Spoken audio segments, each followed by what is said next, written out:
Hello, hello, hello. Good morning, good morning. I know I said I was gonna do the story later last night. I got too tired, so we're doing it this morning instead.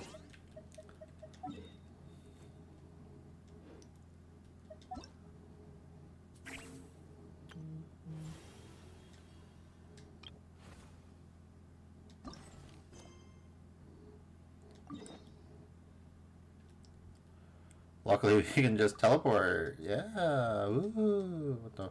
Oh, fuck.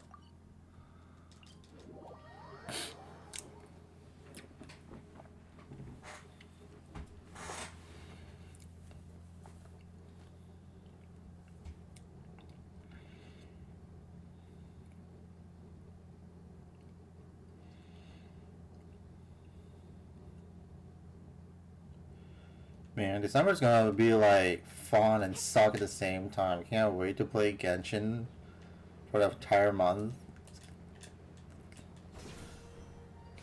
I love playing Genshin, but at the same time, it's gonna suck.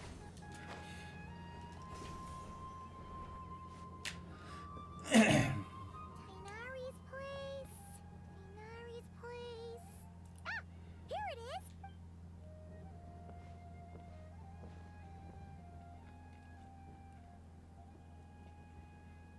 Sinos, Sethos. Looks like the whole gang's here. Oh, and Layla's here too. But, oh, she doesn't look too good. Did something happen? Hi everyone, it's been a while. Is everything okay here? Ah, Paimon, Traveler. It's good to see you. I'd welcome you like a proper host, but I'm a bit busy at the moment. Apologies. No worries, this seems serious. Ah, no need to look that worried. My observations indicate Miss Layla's condition has improved quite a bit. There's no danger to her mind. She's just fatigued and needs some rest. Excuse me for a moment while I blend some calming incense. I'll let you two explain the situation. All right. What happened was, Sethos and a few members of the Temple of Silence rescued Layla, who was out in the desert trapped in a state of delirium. She had to be rescued? Oh, that sounds bad. That's all you're gonna say about it, Sino? I mean, we don't want people jumping to conclusions. That's all I can say about it. The person involved is unable to explain what happened to her, so we're limited in what we know. Sorry. My head. Still dizzy. The moons. The moons. Exactly how many are there? Isn't there like 3?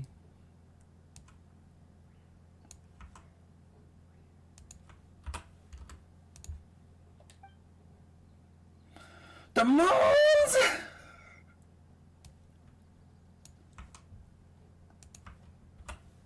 Let me Google that. How many moons are in Genshin? 3 moons. 1 visible.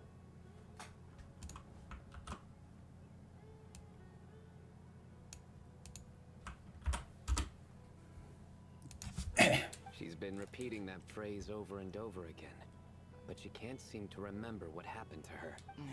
We tried a few things back at the Temple of Silence, but we couldn't recover her memories. That's probably why we had to play Luna 2 first, because of the fucking moons. Symptoms are kind of similar to researchers in the Satyavada life state. So we brought her to Tainari to see if our veteran forest watcher had any other ideas. Tainari is pretty much our last option, so let's hope he can help. The good news is, even if restoring her memory is a no-go, we can help with the headache at least. Jur was in a similar state when we found him, delirious and mumbling to himself, but he's more or less back to normal now. Sorry, I should give you some context first, huh? We should let Miss Layla get some rest. Come with me, you two, and I'll introduce you to the other victim of this incident. Good idea. I'll wait for Tainari here and keep an eye on our patient. All right then, this way.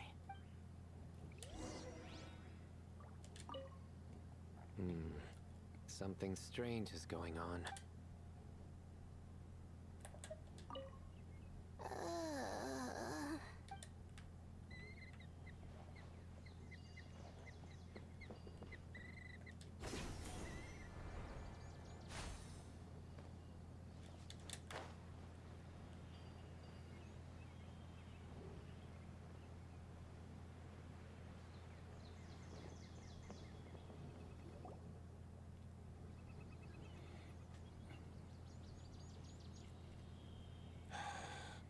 Who did the Ajalenok nut offend?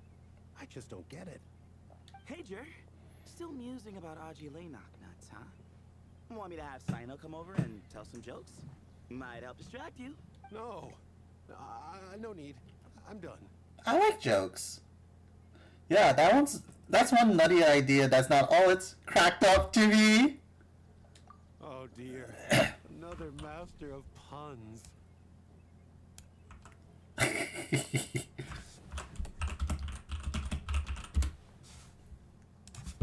One of Sino's card buddies, actually.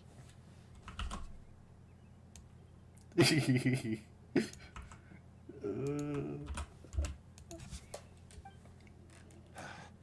I might just take that as my cue to head back to the desert. Hold on. So, what's the deal with the Aji-Lenok nuts? Other than the bad Sino jokes. We'll get to that. But first, introductions are in order.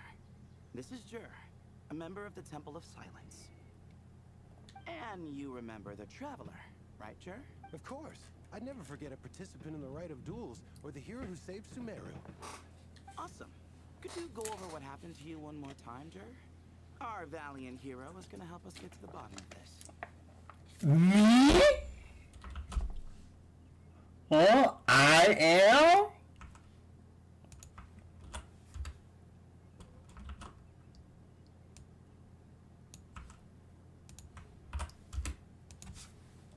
Might as well join since you're here, am I right?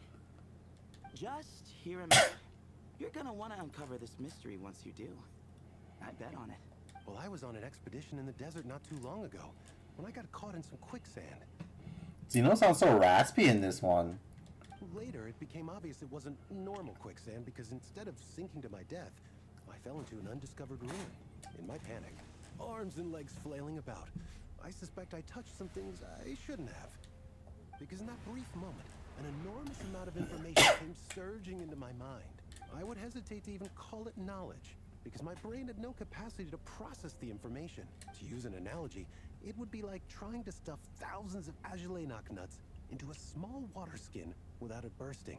Sorry again with the Ajalenok nuts, I know. It's fine. We're getting to that part of the story anyway. True. Well, just as I was on the verge of madness, a single phrase broke through the storm of thoughts in my head. It was a man's voice saying, "Don't eat Ajalenok nuts." What? I know it's hard to believe, but that's what happened. I was saved by the phrase, "Don't eat Ajalenok nuts." You mentioned a man's voice. Do you know who it was? I'm not sure. I'm not even certain it was a man's voice. It's hard to remember now that I've been repeating it so much myself. Anyway, the good news is I no longer feel like my head is going to explode. Of course, the bad news is that phrase has been stuck in my head for the past few days. Wow. But doesn't it have the opposite effect? Like, the more you say don't eat it, the more you want to eat it? Yes, that's exactly right. Whoever the voice belongs to, I don't know what his deal is with those nuts. Well, the world's a big place. There's bound to be people who don't like sweet stuff. I suppose. Strangely enough, I'm starting to think the voice belonged not to a man, but a cat. A cat? How? That's the question, isn't it? What would a cat be doing in an abandoned ruin like that? Just as my mind was reaching its breaking point, I could have sworn I heard the sound of a cat guiding me to exit. When I came to, all I saw was endless desert, and Sethos shaking me in a desperate attempt to wake me up. I'll admit, it was pretty terrifying seeing you like that. Staring off into space and mumbling about Aji-Lenok nuts. You sure don't sound terrified. Sorry. It's not that I don't care.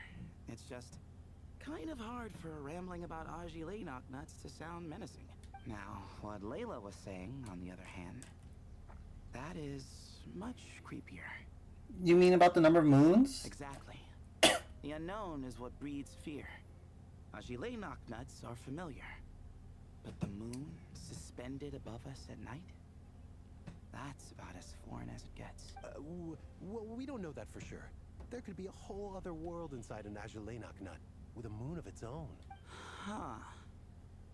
I guess. Ajalenok nuts are not to be underestimated. Right, yeah, of course. Won't catch me disparaging the mighty Aji-Lenok nut. No, sir. Huh. So, A similar thing happened to Layla then? Yeah, I think so. I was in a hurry to rescue Jur, so I put a marker on the incident site so we could go back and investigate. When his condition stabilized, we doubled back around to check and... Discovered Layla in a similar condition. Exactly. Multiple victims with the same symptoms at the same location. It wasn't hard to conclude that something is seriously wrong with that place. So, after we got Layla out of there, I had the Temple of Silence put up a warning sign at the scene and send patrols to watch the area. Speaking of, Sino, Tainari, and I are going to head back there and investigate once Layla is stable. So, as per usual, you're here just in time. Yeah, it sounds like you need all the help you can get. That's for sure. But there's another reason I want Sino and Tainari involved in this. Because the story doesn't end there. Right, Jer? Oh, yes. Where was I? The Ajalay nuts butted in and I... Right. Yes. The cat. As I followed the cat noises, the voice said something else. So, there are those from Tula who still endure. I thought that was strange, of course, because, well, was the voice referring to me? Records of my ancestry are rather sparse, so I'm not sure if my bloodline even traces back to that place. Tula. That's right. The Temple of Silence's place of origin, and the home of Tainari's people. Plus, Hermanubis, who Sino and I both share a connection to, was one of the city's founders. As the temple's current leader, if something strange happens in the desert, it's my job to get to the bottom of it. But it turns out, a lot of people have a horse in this race. And I'm not leaving any of them out. Good idea. Count me in too. See? Knew you'd join. That's all we know about Jer's situation. Tainari should be done on his end. Let's head back and check on Miss Layla.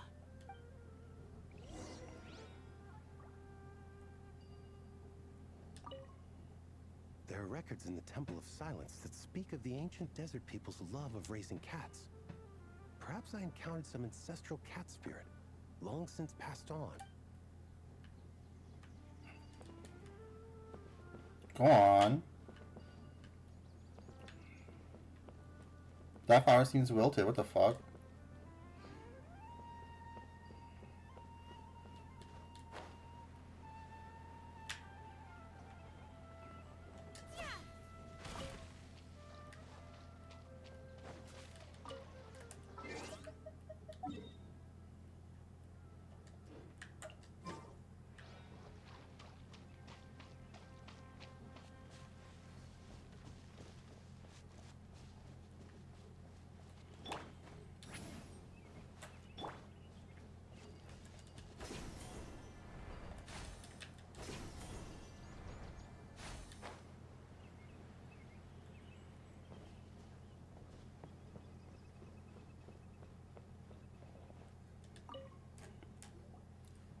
How are you feeling?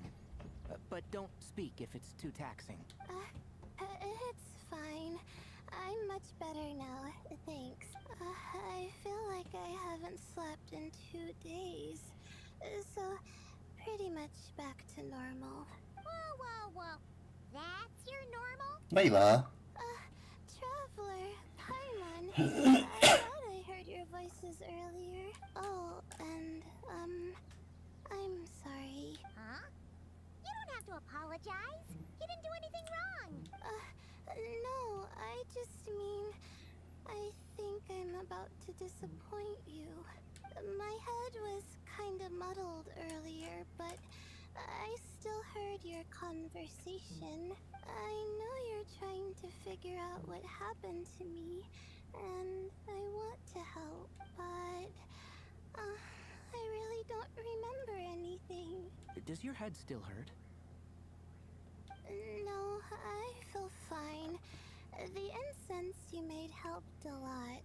I'm still hearing those words in my head, but other than that, I'm okay. It's just, all I remember are those words. Everything else is a total blank. One moment I was heading to the stargazing point I'd calculated, And the next, I was on my back in the sand. The same phrase playing over and over again in my mind. How many moons are there in the sky? Sethos, did your friend Jur suffer from memory loss too? Not really. His memories are blurry, but there aren't huge gaps like this. He remembers touching something. Someone talking, a voice mentioning Tuletula, and hearing a cat lead him to the exit. A cat. Did you hear it too? Huh? Now that you mention it, I think so. It was so soft. I thought I was imagining things. Which means, at the very least, what the two of you experienced while escaping the ruin is consistent. A single sentence repeating in your heads, and the faint sound of a cat. Still not a lot to go off of. Oh, is your head hurting again, Layla?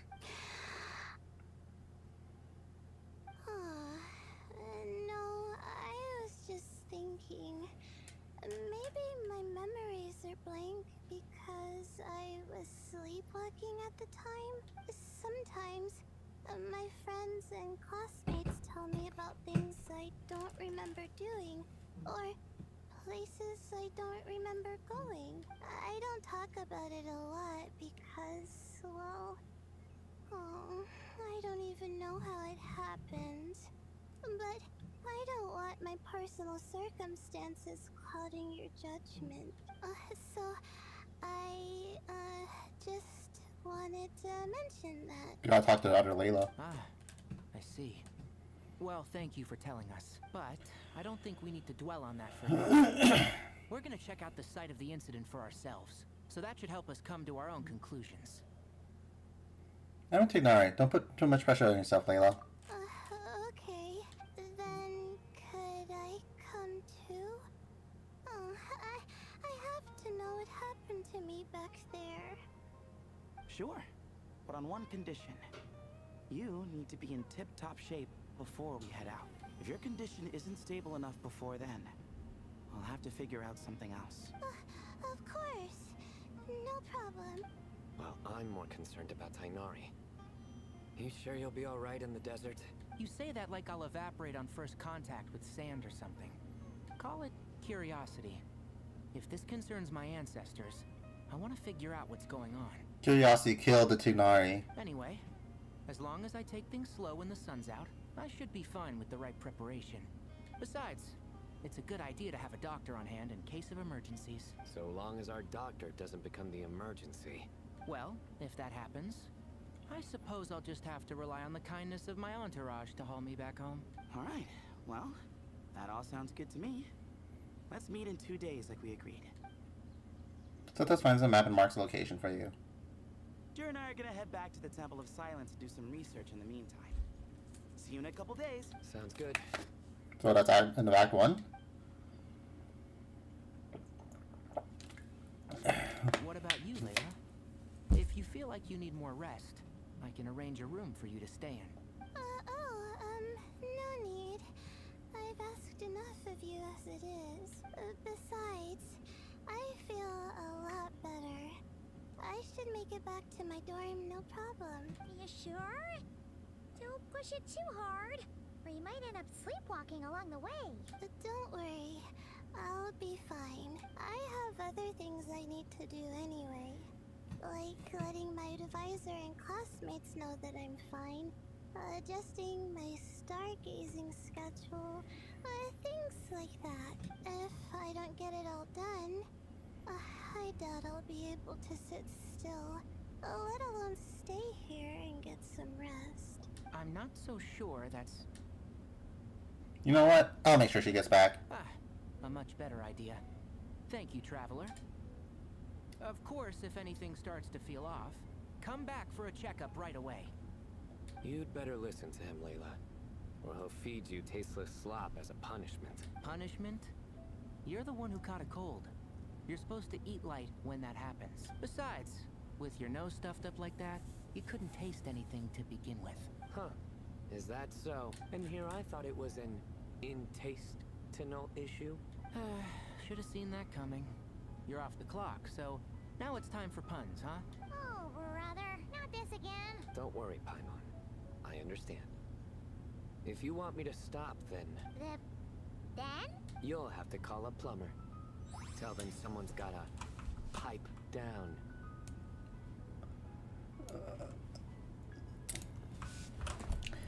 Another banger from Sino! So good.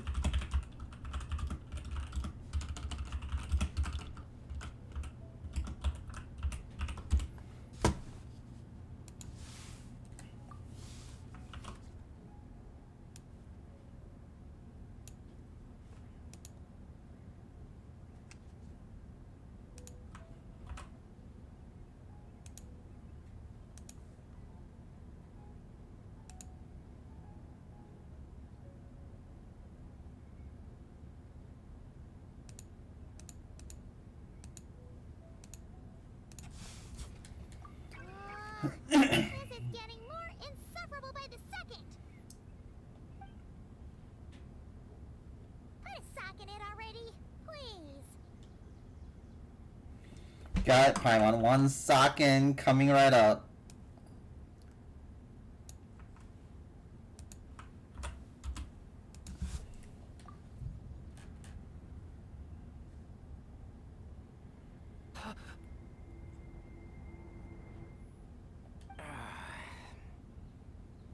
Paimon's done with this game.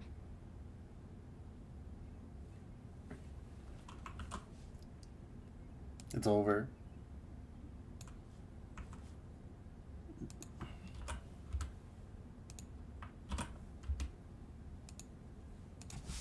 You win, okay? Let's just get out of here. Please. Okay, bye everyone. I'll keep Layla safe and Paimon mentally sound. All right, you stay safe. I'll try to stay sane. So silly. It seems your jokes have improved with practice, Traveler. Happy about that? Absolutely. Finally. Someone to share the load. Ah, you know what? Kale's helping out the academia, but I haven't had the chance to check on her. Why don't you do me a favor and go do that? Hold on. I thought you were having me over for dinner.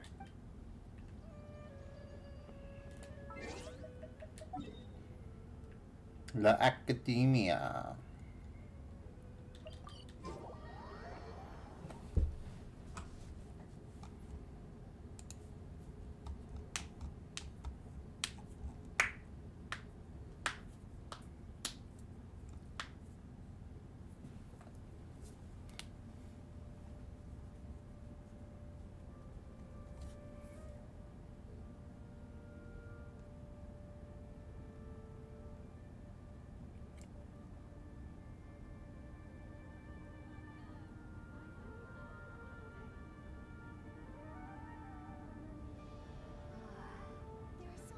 Don't you remember your adventure plans, my lady? I want to buy more.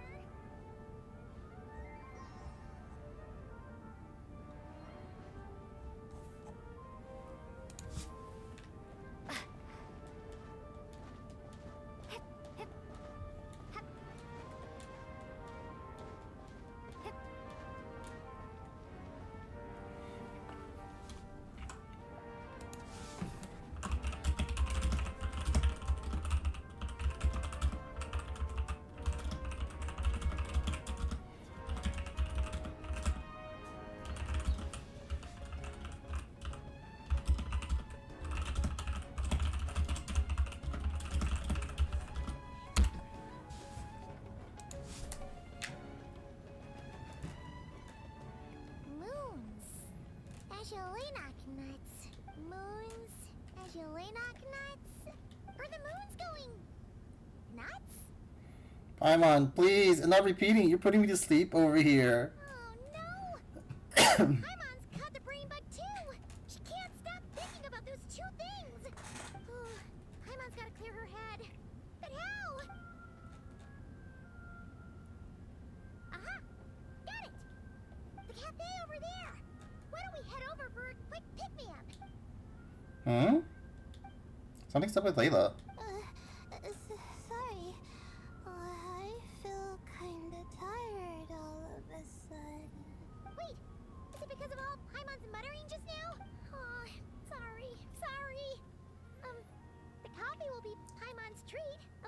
So generous all of a sudden. Hey, you make it sound like Paimon's stingy or something. Huh. Well, she'll just have to show you her true colors. Yeah, starting now. You sit tight and take care of Layla, Traveler. Paimon's gonna get us some snacks and coffee. Be right back. Don't go anywhere in the meantime. She's pushing herself again as always. Layla, I presume? Saw right through me, huh? I apologize for the sudden emergence, but I didn't have any other options. It's fine. As far as I'm concerned, you're Layla as well. Well, that's true. So, for our sake and your safety, allow me to fill in the gaps in her memory. I knew it. You were in control when it happened. That's right. Layla was already in bad shape. Stressing about her new study topic, focusing on the stars instead of her surroundings. By the time she realized the danger she was in, it was too late.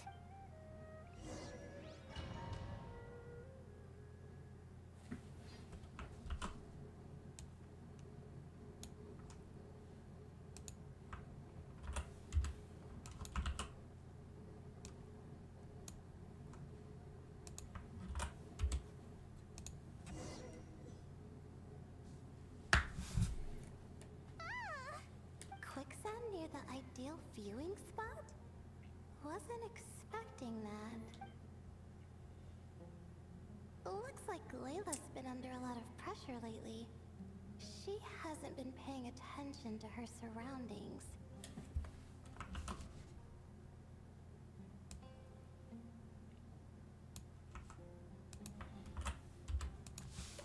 But why would quicksand lead to a place like this? Well, all in all, looks like a common desert ruin. Guess there's nothing to do but try to find a way out. 999. Oh, Layla. What have you gotten yourself into this time?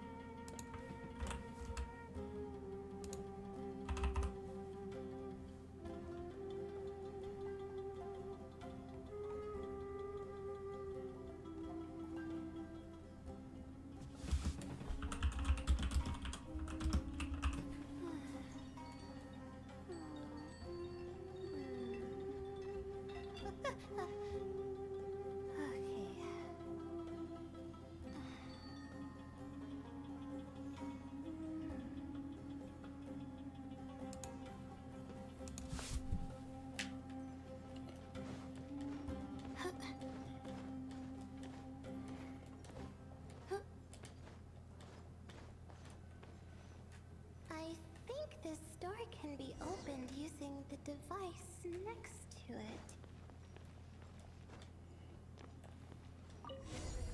Just like I thought. Ugh, what was that? Ugh, my head. It hurts. Is Layla waking up? No, that's not it. It's Curse of Ra.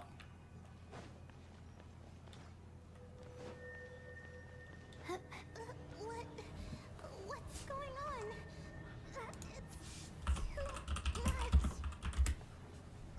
I don't understand. The ground is... Where am I? It's spinning.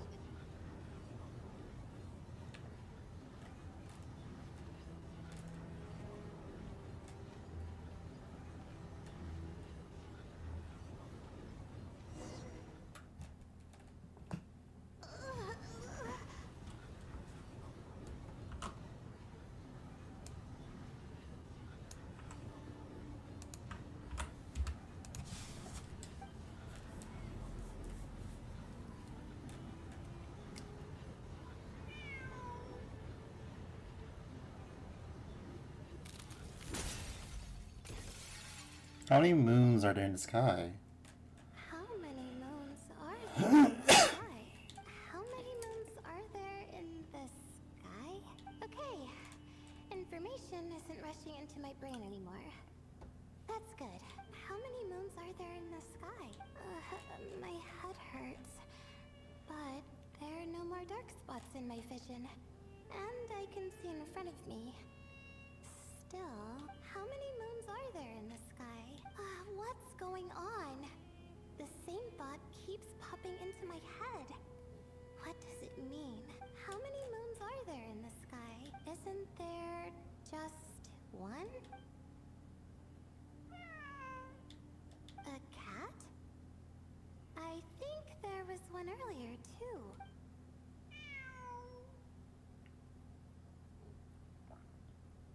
I'm not hearing things.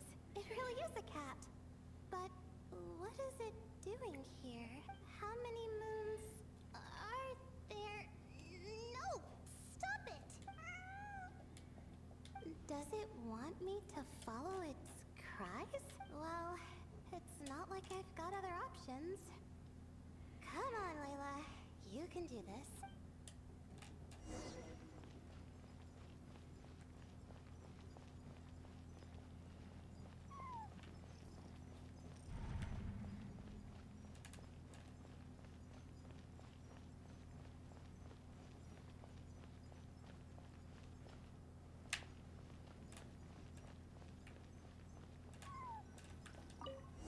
Whoa!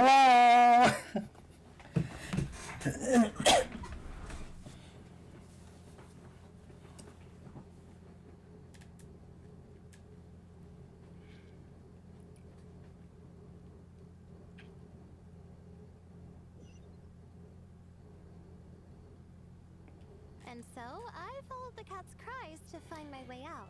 It was quite a kind creature. It didn't even leave until the other me started to wake up. Well, that fills in the gaps. Sounds very similar to what happened to Jer. Thinking back, it all started when I touched that device. I've heard fellow students talk about it before. How the desert is full of objects that do strange things. Sometimes it's just a minor inconvenience. But other times, devices like that can cause massive trouble. I know exactly what you mean. Of course. I forgot how much adventuring experience you have. Still, carrying an umbrella doesn't mean you can't get soaked, so just be careful and stay away from unknown devices. Thanks for the advice. No need to thank me. You and Layla are about to head into dangerous territory together. You need to be safe so she can be safe. Well, I think that about sums it up. And just in time. Your coffee's here. Traveler? A little help over here? Seeing Paimon precariously try to keep her balance, you rush over to help her out. When you turn around, Layla's rubbing her eyes sleepily. Did I fall asleep? Just for a moment, Paimon's an excellent hypnotist. Puts people right to sleep. Wow! Paimon didn't even know she had such an impressive skill.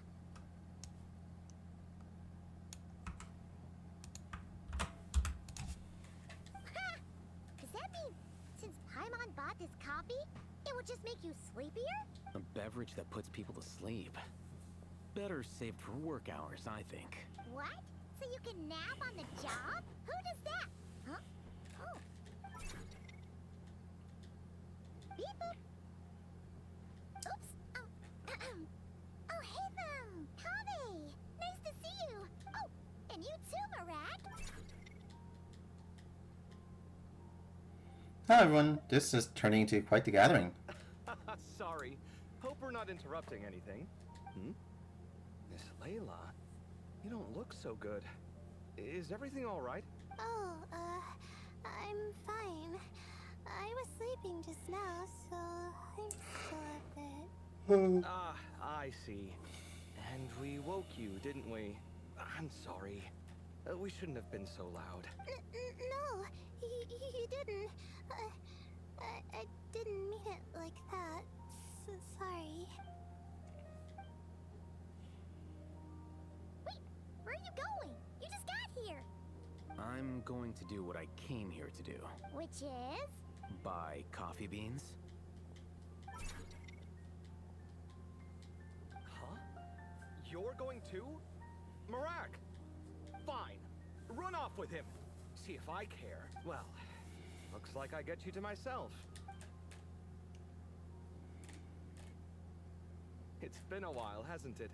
How have you been? Same old, same old. So, a busy life of adventuring for you, and a busy life of academics for Miss Layla, is that right? Oh, is something wrong? Just a bit of trouble in the desert, that's all. Ah, the desert's not always the friendliest place, that's for sure. And from the look on your faces, I'm guessing this problem's not resolved? Don't force yourself to talk about it, of course, but I've worked on several projects in the desert before, so if there's anything I can do to help, just say the word.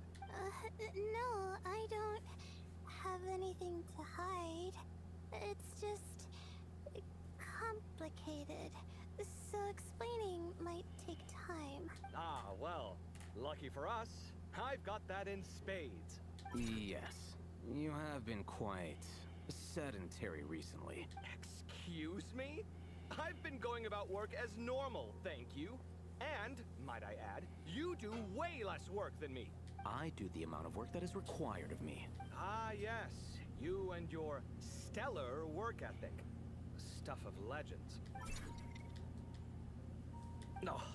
Now look what you've done. I've lost my train of thought. Where were we? The problem in the desert. Wait, you were listening earlier? Oh, we're giving the silent treatment now? Mature. Very mature. The boyfriends were fighting. Fight, fight, fight. Kiss, kiss, kiss.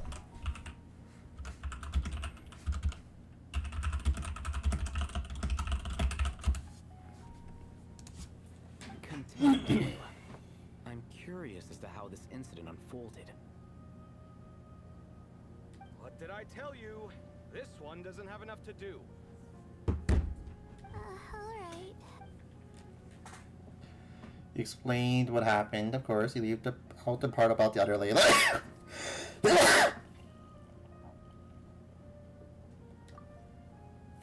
Hearing the word quicksand, Kaveh begins to look troubled. Could you still use some extra hands on this investigation team of yours? Huh? You want to join, Mr. Kaveh? That's right. I think my experience studying desert mausoleums could be of some use here. Al-Haytham's expertise in ancient languages could be helpful too. Besides, I consider you all to be my friends, and friends are supposed to help each other out.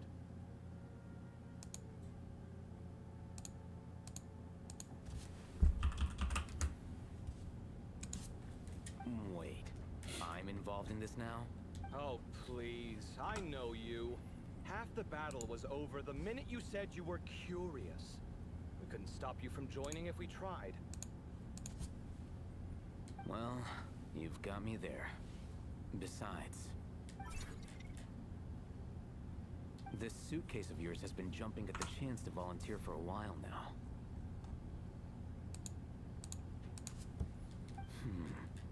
I imagine You imagine? mechanical life forms might also feel homesick from time to time. Huh. Now that you mention it, Marak's core was a component sourced from the desert.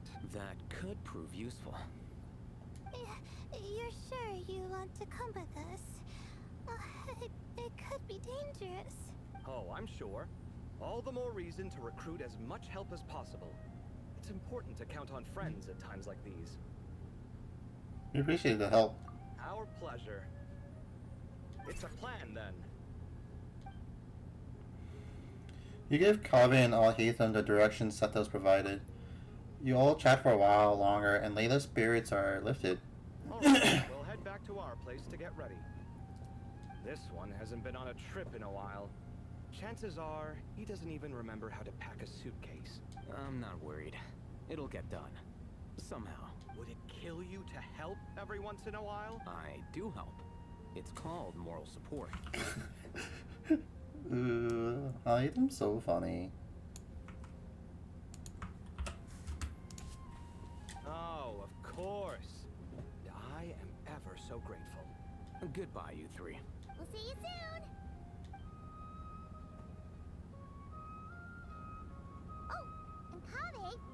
coffee beans. You were too busy glaring at all Hatham, you almost forgot them.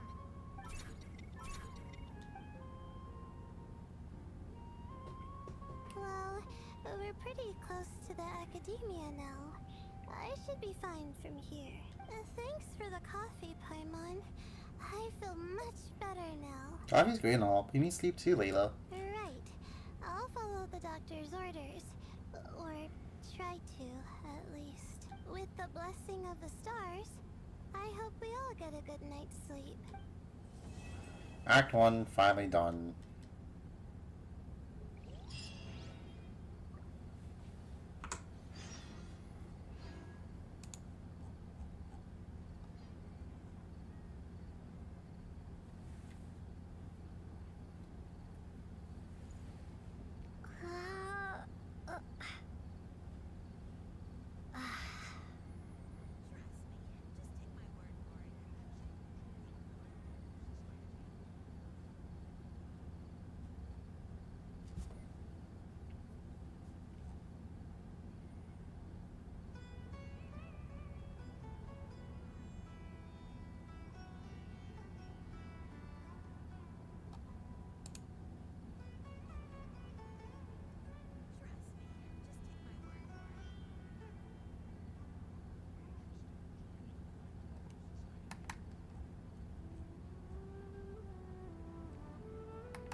Why is it so far?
Looking at the map, we should be getting close.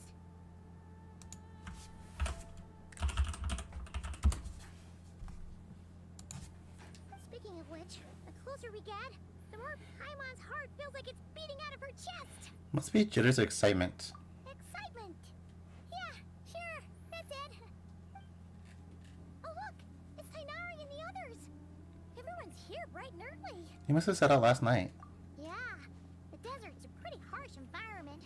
Better to travel at night and beat the heat.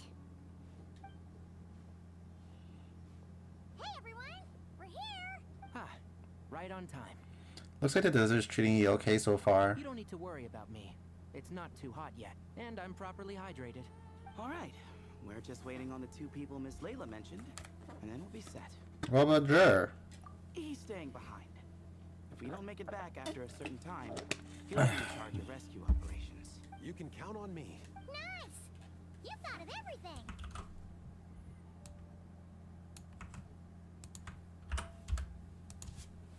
Oh, and Cyrus said he'll be in Aru Village, so he's also available if we need help. Haha!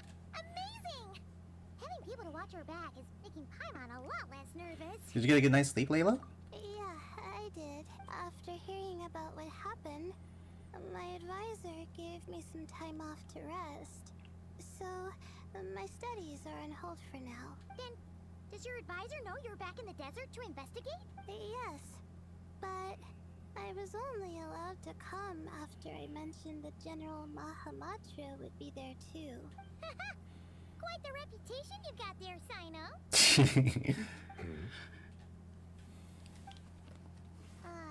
Something wrong? You haven't said a word this whole time. Are you in a bad mood or something? No. Being skilled with words also means being a good listener. I'm just reflecting on what you're saying. Oh, Hatham! Kaveh! Over here! Darn it.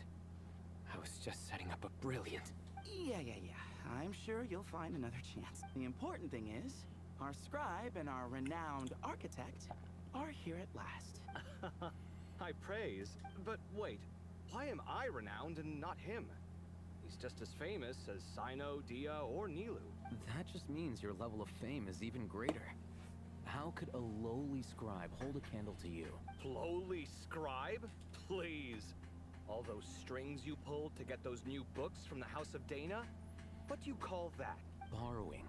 Anyone with an employee ID can do it. Uh-huh, yeah. The House of Dana bends over backwards for just anyone, does it? Send a report to Lesser Lord Kusanali then. Let her know someone at the Academia is abusing their position. Hey! I never said abusing. Impressive verbal sparring, as always. Oh, hello to you too, Marak. Well, looks like your assistant is raring to go, Kaveh.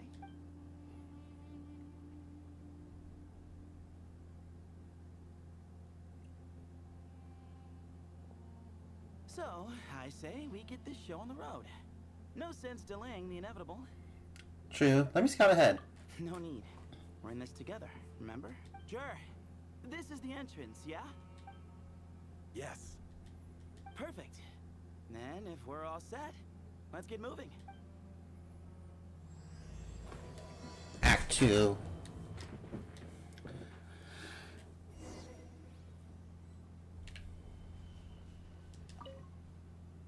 everything goes well in there. I've got your back from out here.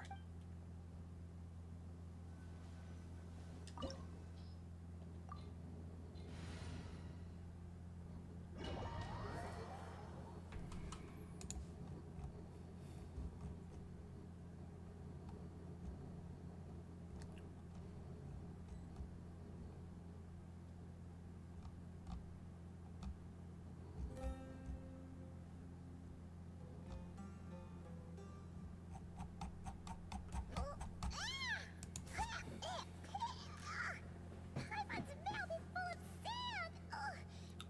So that's what falling into quicksand feels like? If this was quicksand, we would have struggled to breathe. No. I think this was regular sand, and we didn't sink into it. We fell through it. Into this place. Agreed. In other words, sounds like a you problem, Paimon.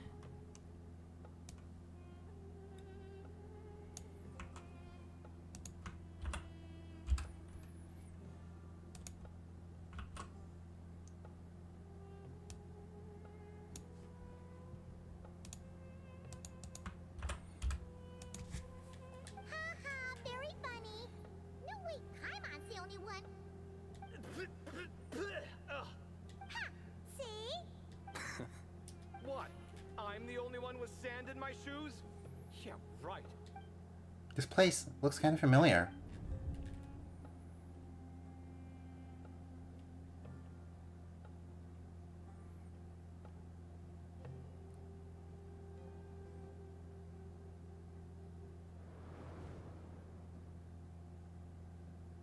Well, it looks like everyone made it here unscathed. Let's keep going.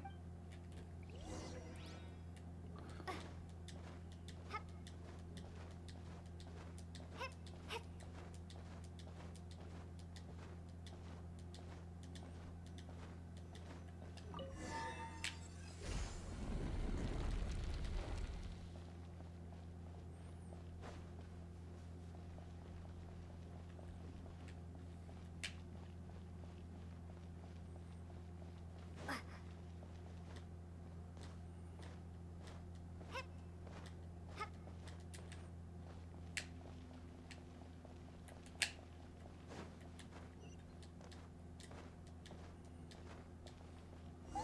There are monsters here? Sure didn't say anything about that. Probably means he didn't run into any. Because we're just unlucky.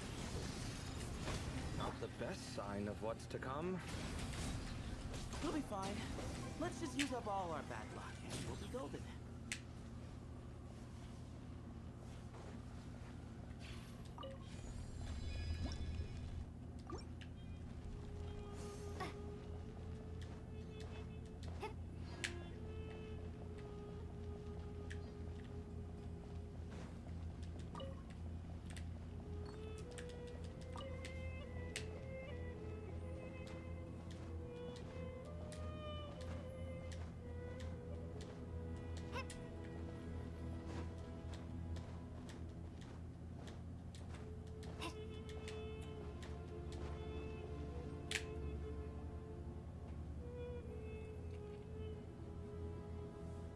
According to the other Layla, there should be a door nearby with a strange device in front of it. Ah, there it is.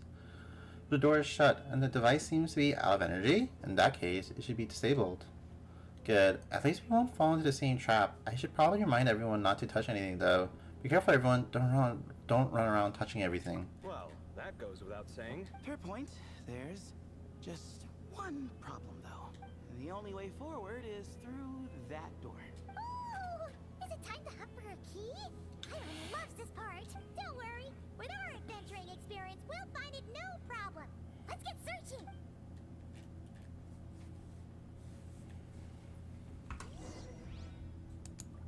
Marak, wait!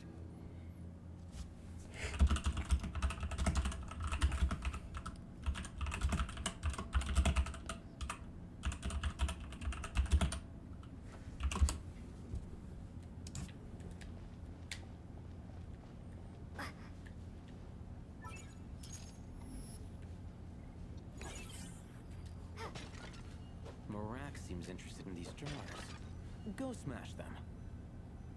Ah, well, we would hate for you to have to lift a finger, Your Highness.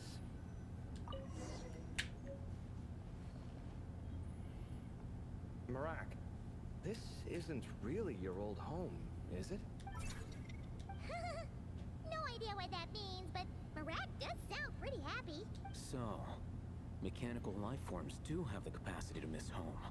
A novel discovery. Well, with Marak leading the way, we should be safe, right? Yeah, let's follow Marak's lead. I'll open the door. Stay on your guard, everyone.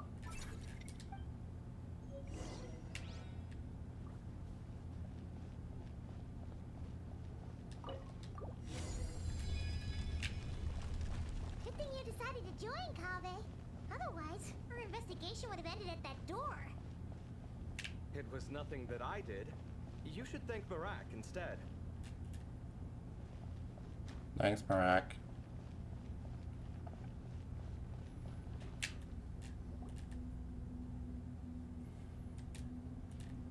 Hold on. At this rate, Paimon's gonna lose her title as best guide to a mechanical suitcase. Don't worry, Paimon. Even at your most useless, you're stuck with me.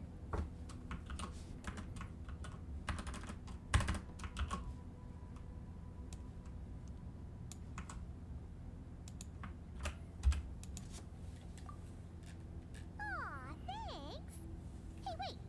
What do you mean, useless? Well, no weird mental symptoms so far. I'll take that as a win. That said...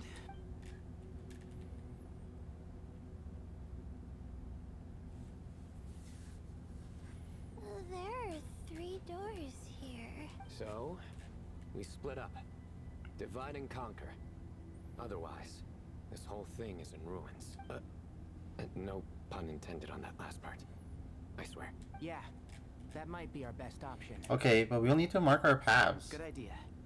And the minute things go south, we go back the way we came. Ooh, this is getting exciting. So, who's teaming up with who? Paimon calls dibs on the Traveler. After a quick discussion, the teams and routes are decided. Let's see. We've already been doing this for an hour. Marak was a popular pick, but ultimately it's decided that Marak should go with, or rather, lead Kaveh's team.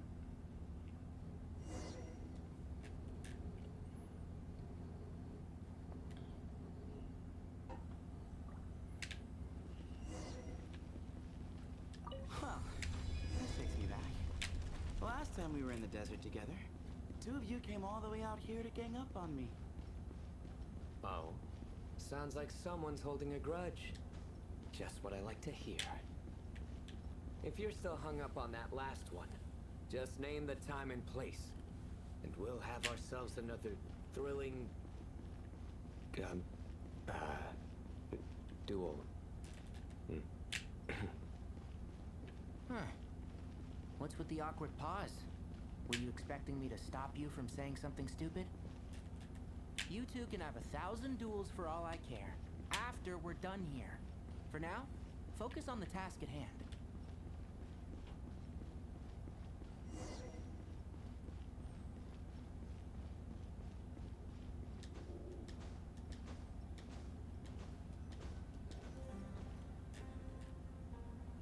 This chamber is huge. I can't even imagine what it's used for. Oh, What's wrong? I seem to have stepped on some kind of stone slab. Huh. There's a pattern on this, but it's hard to make out with all the dust. Huh? Look! The shape seems to match the markings on the ground over there. Let's slot it in and see.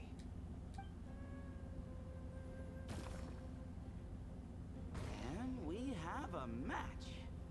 Looks like we need to find the other 3 broken slabs. Let's search the area, but be careful where you step.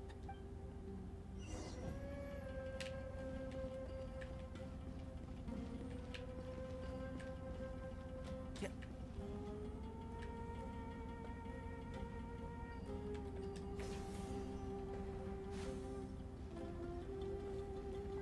Ooh, got one. Ouch, but watch out. The edges are kind of sharp.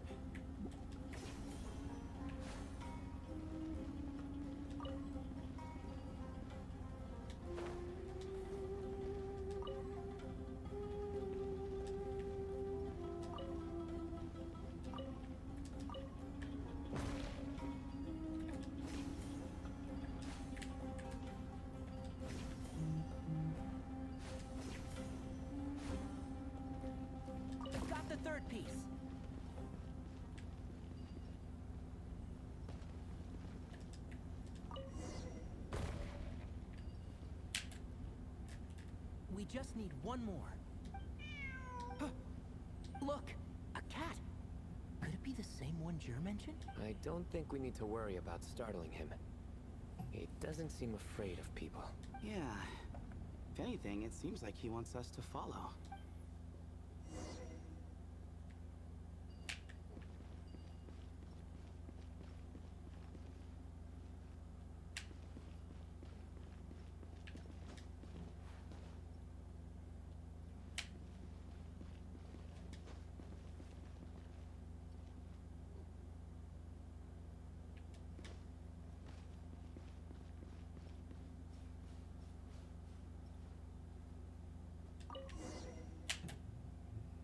Oh, he led us to the last piece.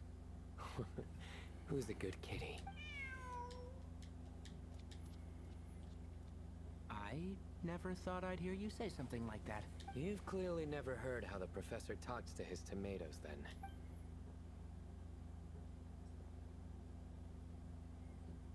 Alright, well, that's that. Now, we need to figure out how to get rid of all this dust. Behold, the great Vayu Viastra. Be honest.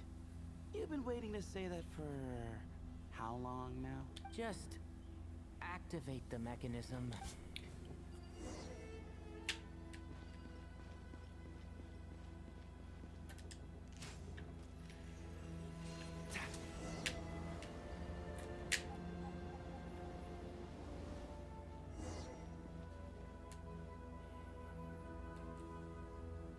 Huh. It worked. It's a picture of... 3 Hermanubises? That can't be right. The ears aren't vertical. Oh, true. And the lugs fall short. My hat is much better looking. A goat, an ibis, and a crocodile. Oh, wow. Our botanist knows more than just plants. Riveting observation. I was just thinking. These 3 figures look a lot like the 7 pillars of King Deshret. That's right. These are our colleagues. Our what now? You sure about that? Just kidding. But what I meant by that is, these were Hermanubis' colleagues back then. The middle one is the Goat King Harashef, Minister of Ministers, the god Amun's most trusted chancellor. Records say he was the deputy king of the Desert Sands, chief among the 7 pillars. Someone even more impressive than Hermanubis? I wonder if that ever got his goat. Sorry, couldn't resist. Okay, that was a good one.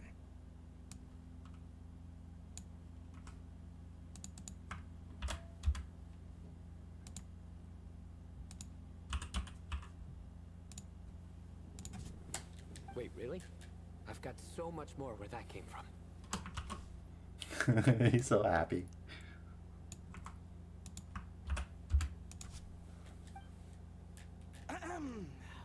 Where were we? This is Sobek, the Crocodile King, captain of captains. As the name suggests, he was a valiant commander and had dominion over all weapons of war. And finally, this is the Ibis King Thoth, scribe of scribes. Your memory's pretty impressive. I bet you're almost as good as me at memorizing cards. A scribe. Did he manage archives then? Like Alhaitham?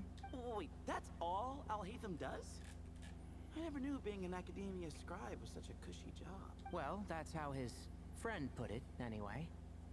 But it does seem like he has a lot of free time. Well, I don't know much about the academia, but I'm sure the Ibis King had more responsibilities than that. The temple's records say he represented the wisest aspects of King Deshret, inventing the desert script and arcane arts at his king's command. He must have been quite the impressive man then. Or creature, depending on how you look at it. Still, why are these 3 the only ones represented here? What about the other pillars of King Deshret? Maybe because the 3 of them were extra close? Huh. Kinda like us. Oh yeah! Maybe we should have someone inscribe us on a commemorative stone slab too. Or we could just take a picture. It would serve the same purpose. Anyway, no more distractions. Huh. Doesn't it look like there's writing carved into the corner? Huh. There is. And it's in the ancient desert script, too. Looks like the Ibis King left you some homework. Give me a sec. I'll try and translate it. The ministers are unvirtuous. The scribes unwise. The captains unworthy. My end is not humanity's end. Hereby bestow upon you all a far side of eternity. Wait, so they went to Aru? It doesn't sound like it was their idea. The far side of eternity is said to be the final land of dreams for all desert dwellers. But if such a place did exist, wouldn't it also be an inescapable prison? Yes, and based on the writing here, it's clear King Deshret wasn't pleased with these three. This gift he bestowed upon them seems more like a punishment. Such is the power of a king, I suppose. Which means the goat's the one who got in the end. Huh. Yep, not as good the second time. What? Impossible. Well, looks like that's all we can learn here. Should we keep going? Yes, no time to waste.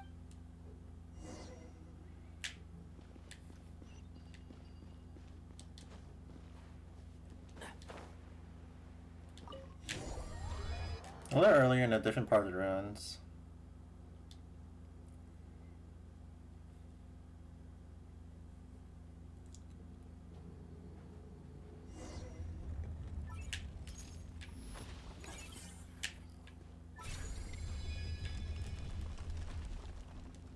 Jeez, who knew a suitcase could be so fast? Marak is nothing like this when it comes to housework. Hey, wait up! The scout's job is to take the lead. Just let Marak figure it out. Easy for you to say. I'll be the one doing the repairs if something happens. Why don't you go scout ahead then? When I think of a comeback, I'll let you know. No rush. Oh, Marak stopped. What is it? Found something? Looks like something covered in sand. Let's get it out then. Oh, it's a stone slab. Good job, Marak. Let's take a look. Looks like this part of the picture goes over there?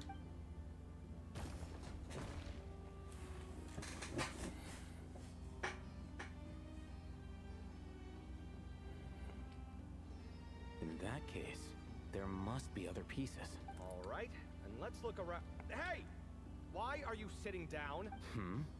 I thought Marak was helping. Oh, so you do know what that word means. Great. Are we supposed to just sit back while Marak does all the work? No, I doubt you could do that. Exactly. But I can. See? It's all coming back to me. How insufferable it is to work with this no-good, do-nothing... We could be more efficient, I agree. I'll work on this piece. You take care of the rest.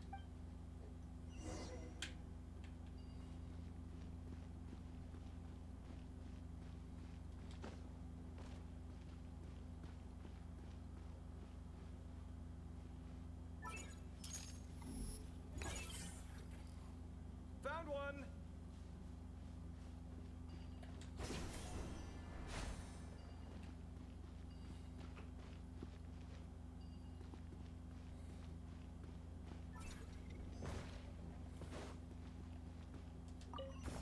Good teamwork.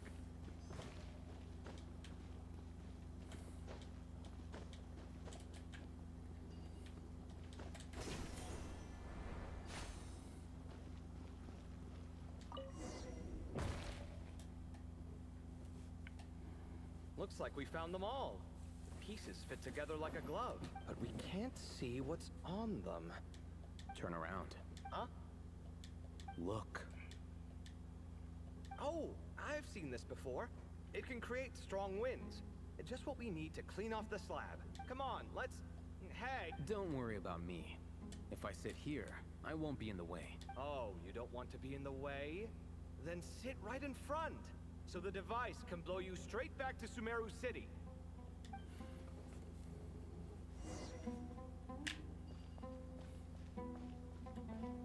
Huh. Hup. Tay.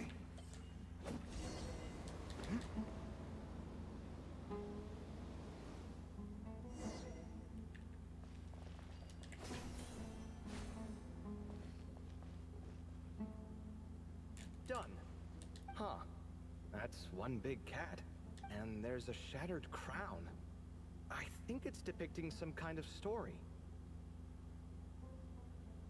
Look, there's writing too. The Ibis King answered the young noble, granting him the wisdom he sought. But the fragile crown was shattered by lies in the end.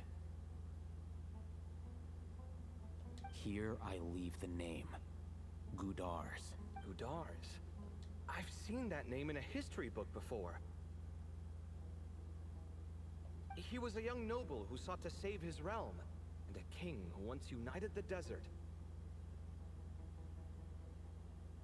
That's right.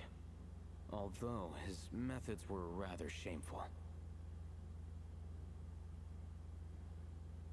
During his long reign, he betrayed his family and the nobles who supported him, only realizing the error of his ways after his enemies left him nowhere to turn. But by then, it was too late. Seems like a common occurrence across history. Different people, same mistakes. It's an inevitable pattern, destined to repeat itself. The writing mentions the Ibis King, but a cat is depicted here. Does that mean... So far, what's depicted on the slab seems true to history.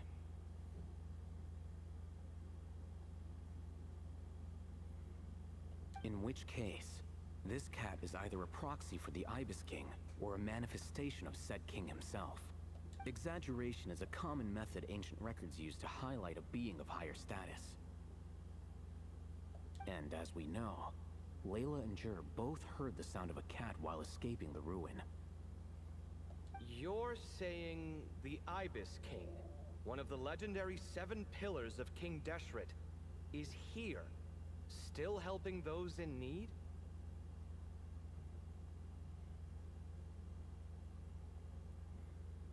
I'm saying we can't rule it out. Wait, there it is! The cat! I'm sort of tired. Got up at like 4. I had to do my dailies and stuff for my other gotchas. Ah! Marak went after him! The cat's showing us the way forward. Come, let's follow. Okay.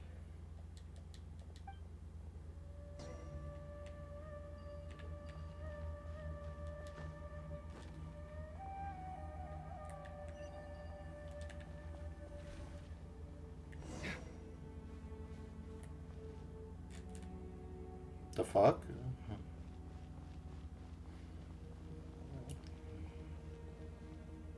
Huh. The cat's gone. Yes, but look where he led us. Oh.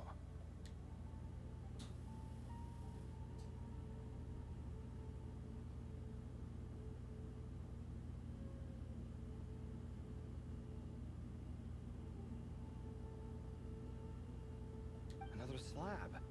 It looks similar to the last one.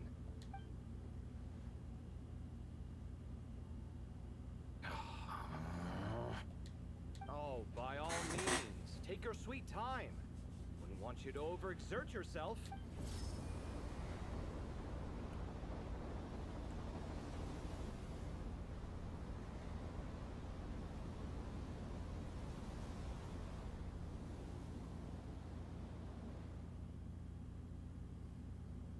Huh. The scene depicted here... Seems to be a different tale. The Ibis King answered the gin-blooded dancing girl, granting her the wisdom she sought. But enemies plotted to kill her close kin. Snake venom was her self-chosen end.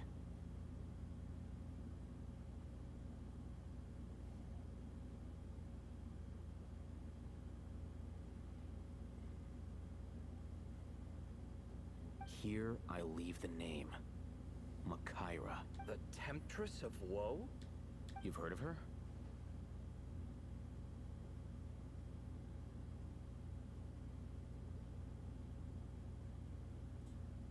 Of course. I don't just sit around doodling all day. She's mentioned in tons of papers about the desert. As I recall, she was given as a gift to the Tyrant King of Gurabad, and later seized the opportunity to kill him. After getting her vengeance, she reigned as queen for many years, until her enemies attempted a coup, and she took her own life. That's more or less the version I've read as well. It seems this queen also had dealings with the Ibis King. Yeah, I'm starting to find this whole granting wisdom business a bit concerning. I mean, considering how Gudar's and Makaira ended up, it might not have been a good thing. But, at the same time, if the cat guiding us is linked to the Ibis King, then he doesn't seem like a villain either.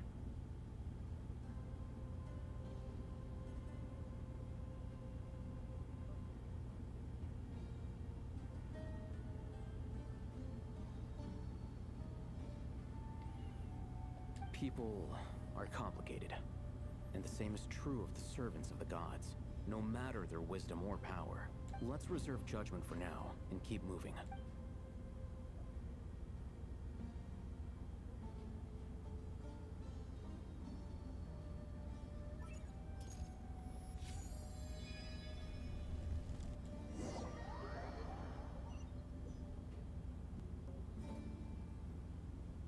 A little earlier in a different part of the ruins. Finally, my team. Oh, Paimon meant to ask earlier. Have your memories come back, Layla?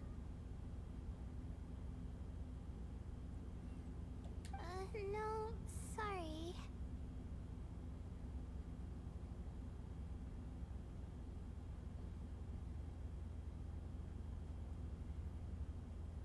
To be honest, nothing about this experience feels familiar. Besides, my focus is the stars, so I don't spend a lot of time exploring ancient ruins.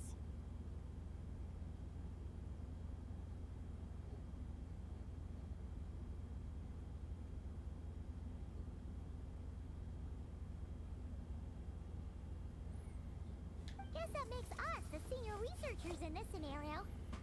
Stick close, all right, Layla? Okay.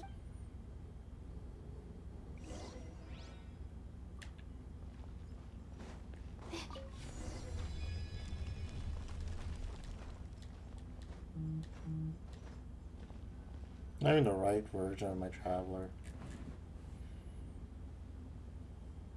Wow. What a tall ceiling. Yeah.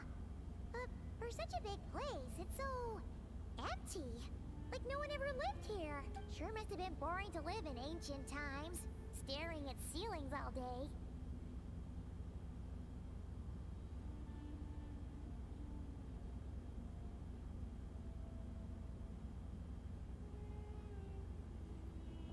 Now that you mention it, I've heard some people used to draw star maps on their vaulted ceilings. Some might even make them transparent to better observe the movement of the stars. It sounds so nice. Stargazing from the comfort of your own home. Wait a second. I think I see something up there. Go check it out for us, Paimon. Huh? How is Paimon supposed to do that? Oh, right. Flying. Duh.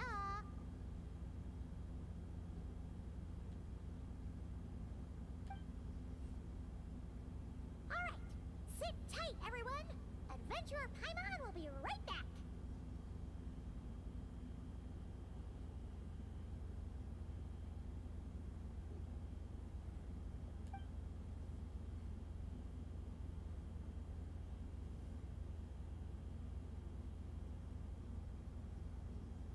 Okay, super special up there. Just a couple of shelves, tables, jars, and scrolls.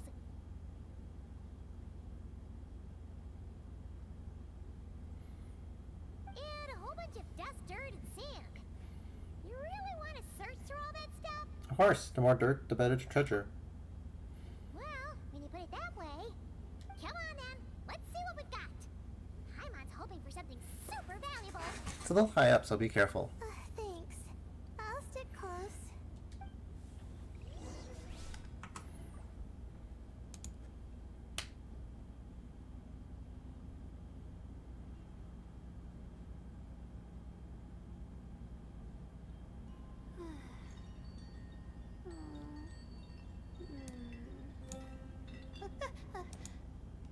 Okay.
I think that's everything. Most of the documents are in the ancient desert script, except these ones. These seem old as well, but the handwriting makes them stand out. And there are dates on them. Right. Let's arrange them in chronological order before we read through.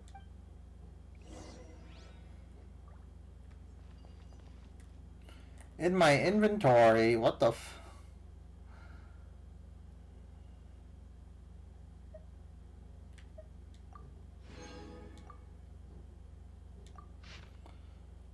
As luck would have it, a previously unrecorded ruin came upon me by chance. This is proof positive that my efforts to overcome the relentless obstructions of the Mahamata have all been worth it. The academia's aversion to the desert has grown to comedic proportions. The unknown is our playground, while Akasha shackles us. And those who hide behind shackles, what is it exactly that they fear? I won't be leaving this place anytime soon. I discovered a number of sites worth exploring, and it would be remiss of me not to seize this opportunity. It won't be easy to tell day from night since I'm cut off from the outside world. If I'm to avoid losing myself in the unknown, I must not forget to mark the passage of time. Recorded on the morning of the 10th of May. That senior scholar fell and hurt himself. Typical of someone from the Wahest, always gazing skyward, never at their feet. I'm guessing the obscuring cell must have been one of King Deshret's prized creations. Judging by how many of them are around here. Thankfully, the injury was limited to a few scrapes and a mild dislocation. After I popped the bone back into place, I had him lie down and rest. This whole thing will set us back a while, but perhaps that's not just a bad thing. For those like him who lack the skills, doing nothing might be the best contribution they can make. As I was treating him, he brought up the tired old topic, asking me to join the Darshan. Once more, I firmly refused. Mediocre students find safety in confining themselves to a single field, but what good would that do me? It's only been a few days, but I've already made significant progress. There are numerous writings here about these 7 pillars, each one captivating and exciting in its depth and detail. Now that the senior is no longer holding me back, I can finally work at a faster pace. Recorded on the morning of the 13th of May. The appearance of the Ibis King was a pleasant surprise, though not as pleasant as one might expect. He's a skilled storyteller, but he loses steam once it's clear his listeners aren't fooled. That said, there are elements of his tales worth investigating and verifying, although he did point out the exit route. In his current state, he can't really intervene, and I can tell he's putting on a front and isn't all that friendly toward me, but that's typical of people who care about their status. Since I need a bit more time given how big this place is, I suppose we'll have to put up with each other for a while longer. Besides, isn't mutual dislike a positive emotion in those who can't get along? In addition, saving that senior was definitely the correct decision. Oh, I nearly forgot. Recorded at noon on the 16th of May. My supplies have run out. Unless I wish to die here, I will have to leave this place, but I still refuse to accept anything from Thoth. People like him, who only talk benefits and never mention the cost, are a dime a dozen at the Grand Bazaar. Of course, for anyone who after me who falls for the temptations he offers, remember this at least. Do not trust the Ibis King. Record on the final day. Sandik. Okay, now let's take a look. I literally just read all this. Seems like the notes of someone who was trapped here. Maybe this person fell in by accident, like Mr. Jur and me. Yeah, maybe. But they don't sound super worried about their situation. So, either this person's an ace adventurer, like the Traveler, or some kind of super optimist. An optimist, huh? I wish I could be that sort of person. Well, blind optimism isn't good either. Besides, you have your own strengths, Layla. That's right. You're detailed and passionate. Great qualities for an adventuring buddy. This optimist seems super obsessed with exploring every corner of this place. That could have gotten them in big trouble for all we know. Well, I appreciate the compliment. It's almost magical how words like that can make you feel like you can do anything. I only wish that magic could last a little longer. Until I figure out my new study topic, at least. Let's keep reading. Oh, looks like you were spot on, Paimon. See? Told ya! That's what happens when you don't think things through. And all this talk about seniors and juniors. He was a student just like you, Layla. Whew, he sure talks a big talk for a student, though. You'd think he was some kind of old scholar instead. Huh. What is it? Did Paimon say something wrong? No, not at all. I was just thinking, and this might sound rude, but the way this person speaks is just so... Cold? You noticed too. I mean, it's good that he helped treat his companion's wound, but it didn't seem like it was out of kindness. More like he was looking out for his own self-interest, or thought he could get something out of it. I don't know. Maybe I'm reading too much into it. No, you're right. He didn't even mention this companion on that previous page. Yeah. If you're both in this dangerous situation together, wouldn't you mention them at least once? If it were Paimon, she would write down the name of every single person she was with.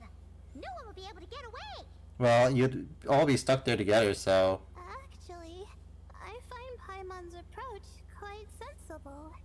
It makes sense from a safety perspective, too. That way, if anyone came to the rescue, the notes would be able to tell them everything they needed to know. Whoa! That's genius level thinking. Well, I learned that from Madame Farazan, actually. It's a very... I'm not speaking from personal experience or anything. It's a very useful tip. Thanks, Teach. Oh, no. I'm just a student. It's fine. You taught us something, so you're our teacher. Simple as that. Anyway, from the looks of things, the student who left these notes behind was pretty weird. Let's keep reading. The appearance of the Ibis King was a pleasant surprise, though not as pleasant as one... Oh, I fucking just read this. Whoa, hang on. That's a lot of information. Paimon needs a moment to take this in. The Ibis King. So, did this person actually meet the Ibis King here? Never talked about the Ibis King before. Sorry. Who? Oh, you never heard of the Ibis King? Strange. Jeez, not again. Stop teasing her, Traveler. You know she was asking about Nefer. Anyway, Nefer's, a friend of ours. And she's mentioned the Ibis King before, but not in much detail. Huh. Paimon handled that pretty well, actually. She managed to not spill any of Nefer's secrets. Guess the boss of the curatorium has earned her respect and then some. Oh, I see. Well, that's not too surprising. Most people in Sumeru know about King Deshret, and most in the academia have at least some knowledge on the Seven Pillars. Legend has it, King Deshret ruled the desert at the head of several wise retainers, guiding their people to pursue the limits of wisdom. He also left behind treasures for future generations, which continue to be relevant in nearly every research discipline. And now, this message indicates this student and his senior were rescued by the Ibis King. But to think it's possible to meet him in a place like this, we don't know when these notes were written. But didn't the Seven Pillars disappear a long time ago? There's something else that's odd. The Ibis King's form. Yeah, the notes made it sound like his powers were restricted. Also, the mention of this form?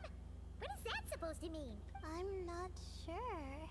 Let's keep reading. Oh, this is the last page. There's even a signature at the end. Well, sounds like they made it out. Guess it was a happy ending after all. I hope so. Wait, but it says the Ibis King cannot be trusted. Huh. Our friend said something similar. That the Ibis King was a liar. And the notes did make it seem like something wasn't quite right with him. Maybe he wasn't one of the Seven Pillars at all. But some kind of con artist. Thousand apologies, eminent lord. Paimon meant no offense. Paimon's words do not reflect the opinion of the group. Great, Ibis King.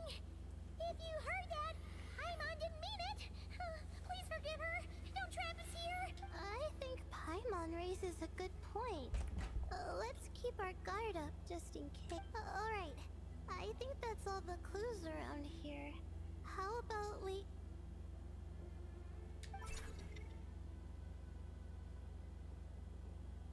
Oh, it's Marak. That means Kave and the others should be around here, right? Hello? Anyone up there? Can you hear us? Yeah, we can. You know, sound travels just fine in an empty chamber like this. You don't have to shout. Of course, if you're shouting to express your excitement at being reunited, by all means, pretend I never said anything. Yelling like this is kind of exhausting.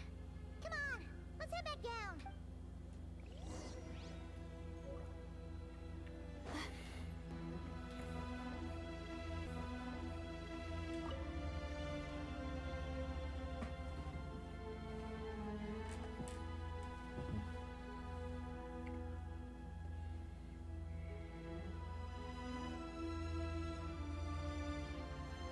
Wow, we all ended up in the same place, huh? Yeah, what a coincidence. Indeed. Or as I like to call it, the chai factor. The fuck does that mean?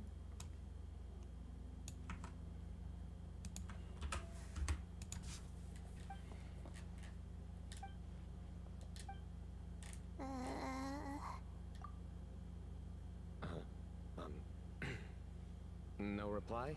Just say it. Alright. Because it's spice to sweet brew again. Oh, hey, that's a new version. Wait, what? You've never heard that one? What are you looking for? A place to sit and read my book. Oh, great. What else is new? Well, looks like everyone made it through unscathed. Let's take this chance to get some water, rest a bit, and discuss what we learned. Sound good? Yeah, let's debrief. Everyone shares water, food, and also their findings. It turns out Sino actually did bring some spiced tea. Okay, so we all learned a lot, but it feels like we ended up with even more questions. Yeah, but one thing's for sure.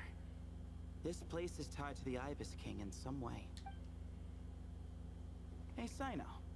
You're the current representative of Hermanubis. Can you call him up for a sec? Of course. Just let me sense his presence.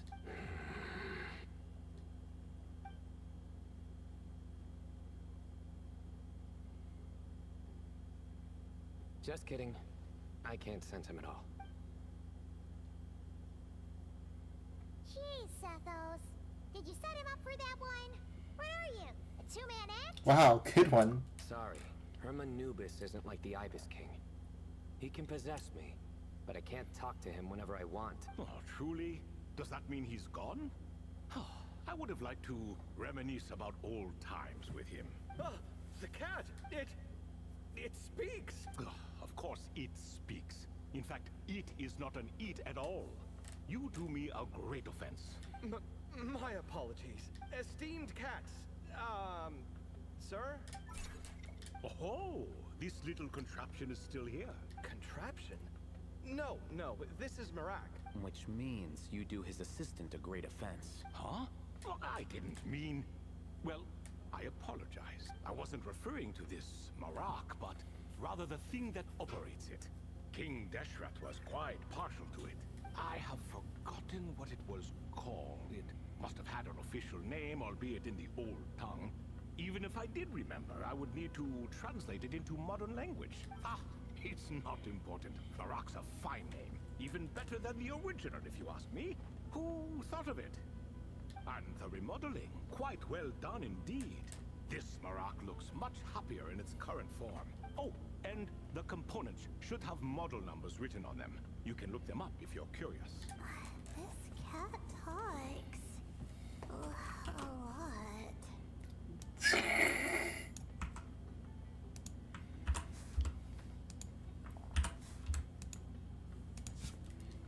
Quite the one-sided conversation. Is this what the Ibis King was like? He seems quite eloquent. I wonder if he plays cards. Ha! I knew Marak was a great name. Go me! Oh, so silly. Let's see, what page was I on again? Should have brought a bookmark. That all went over Paimon's head. So when the notes mentioned something being off with the Ibis King, it was because he's in the form of a cat. Hello, Thoth. Hello indeed. For you to know my name. Yes, I was not mistaken. You are special among your companions. But you are all guests. It is only proper to invite you in. Come then, this way.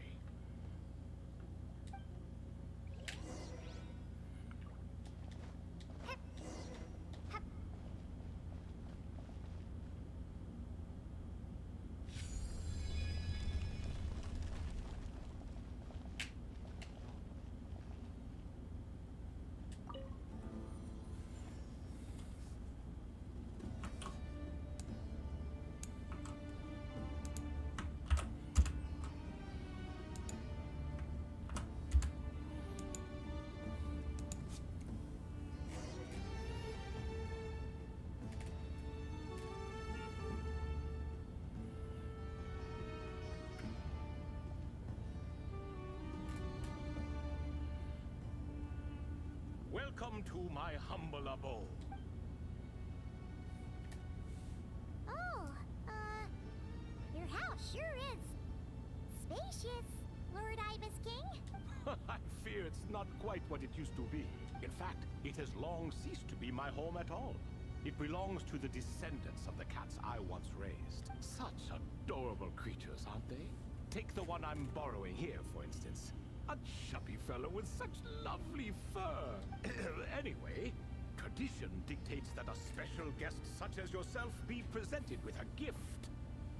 Alas, it's a first-come, first-served basis, you see. I fear with the passage of time, none are left. What? So the treasure's gone already? Treasure, you say? Not an inaccurate description. Gifts and treasures. Are you talking in a literal sense? Yes, and no. I have the power to grant gifts inaccessible to the masses. The only requirement is answering a question. Not a bad deal, yes? Of course, my questions were given unto me by King Deshret, who in turn received them from the Mistress of Flowers. There are 3, and no more. What causes our rise and fall? What obliterates love and hate? What determines truth and falsehood? The more he talks, the less Paimon understands. I see. That must mean Gudars and Makaira managed to answer 2 of the 3. Another who understands. Oh, so that's the event those 2 slabs are depicting. Ah, priests and their records. A singular obsession, and quite boring too. After being imprisoned within Aru, I could, on occasion, take the form of a cat to converse with those around me. But I despised speaking to them. No conversational skills whatsoever. Now, humans like you who stop here from time to time, you are much more interesting.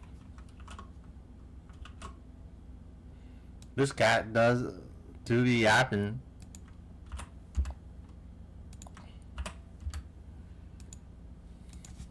Hold on! We're getting off topic again. The 3 questions you just mentioned? What are they for, exactly? Ah, that is a story that begins with King Deshret. And we're in for another long one.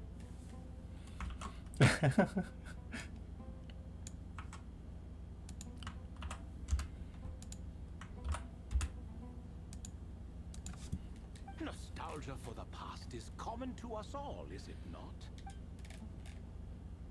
And our king, he was such a proud, solemn man in those days. He watched us speak of the present and the future, of the wisdom we possessed, or were about to obtain. We were his proud retainers, confident in our belief that, so long as each one of us used our abilities to the fullest, progress was inevitable. Yet, King Deshret's ambition was not destined to be allowed in a closed-off world such as this. So nothing went as planned. In fact, from the beginning, there were signs an outcome of this nature was inevitable. Because although there were 7 pillars, one was forever absent. Al-Ahmar would insist the Dendro Dragon Sovereign was one of us. But the dragon herself rejected that idea. Huh. Like a card you can never seem to draw from your deck. Or like a card that was never in the deck to begin with. Alas, that's just who Al-Ahmar was.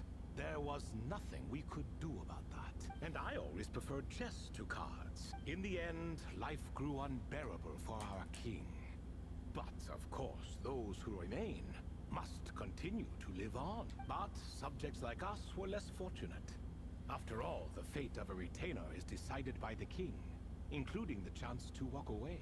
So it was then that King Deshret had Kroko, Goti, and I locked up within Aru, where we remain to this day. Krako.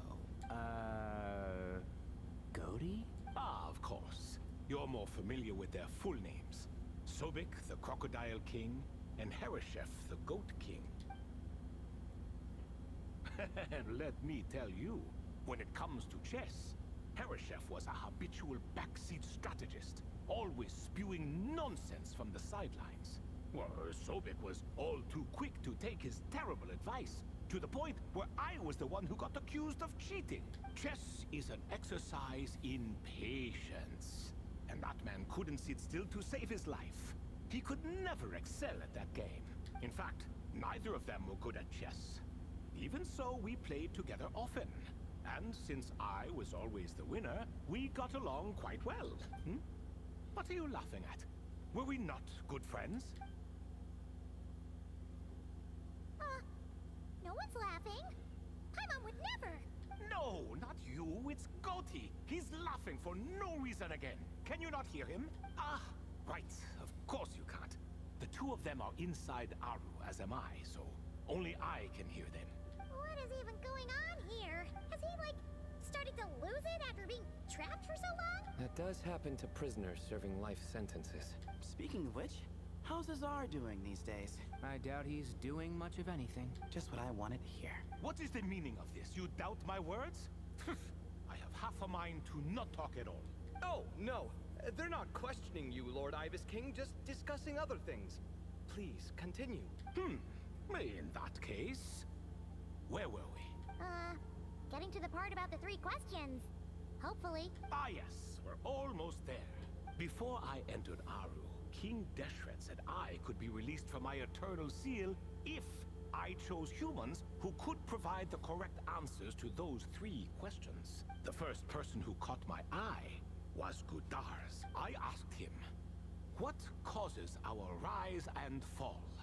He answered, conspiracy and betrayal, for it renders the righteous and wise unable to succeed, and thus nations fall.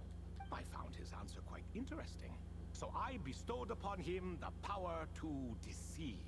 The second human I chose was Makaira. I asked her, what obliterates love and hate? She said unto me, I have nothing left to lose. Vengeance alone can quench both love and hate. I found this to be another fascinating response, so I granted her the power to be love. But both of them ended up... Now then, young one, riddle me this. Did their answers point to this fate, or was it the power I bestowed upon them that determined their end? I'm just an observer who doesn't understand their circumstances, so I can't answer. A clever reply. I do not wish to comment either. It is all in the past at this point. My only wish was for their answers to be acknowledged by King Deshret's rules, and bring me one step closer to freedom. As for the final person, her fate remains to be seen, so I will not reveal her name. Oh my god! Never!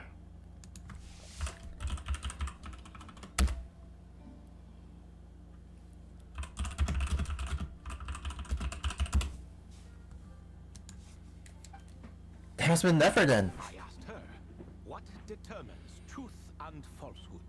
And found her answer quite compelling, so I bestowed upon her a gift to match. As you can see, however, I have not been freed, so it's clear the answer she gave at that time was wrong.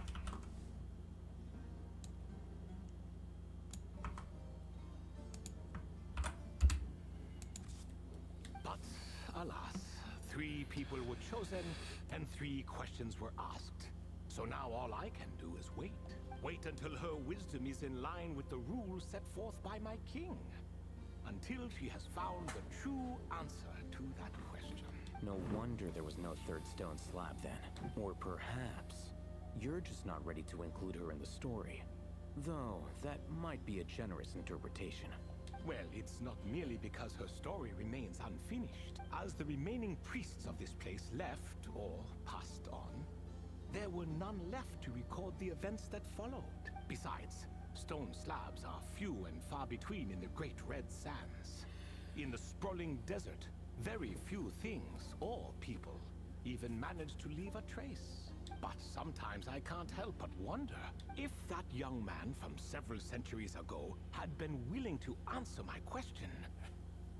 Would I have left Aru by now? Wait, so there was someone else? Of course, it has been thousands of years after all. All sorts of people have stumbled upon this place, but I only chose the special ones. That young man had such a singular intelligence, though his companion, by contrast, was rather average. Wait, could that have been... The author of those notes we found? The student named Zandik? Ah, yes, I think that was his name. In truth, I was unsure whether I should grant him my 3rd remaining gift. He was, of course, exceedingly clever, but he was also mistrustful and narcissistic in equal measure, and there did not seem to be a line he was unwilling to cross. Too much power could be dangerous in the hands of someone like him, so I found myself rather relieved when he declined my gift. Oh, he turned you down? Did he give a reason? Yes, he said he didn't need it. I still remember the look in his eyes. Nothing stood out per se, and still I could sense contempt and disdain radiating from his gaze.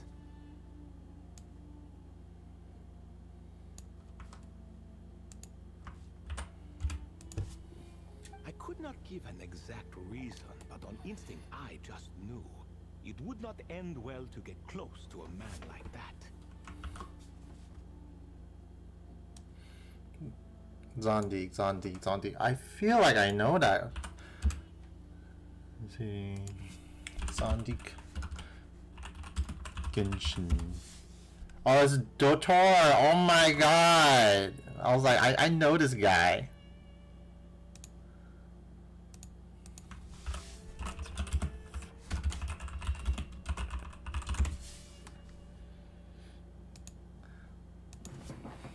So, I tricked him. Stick close to your companion, I said.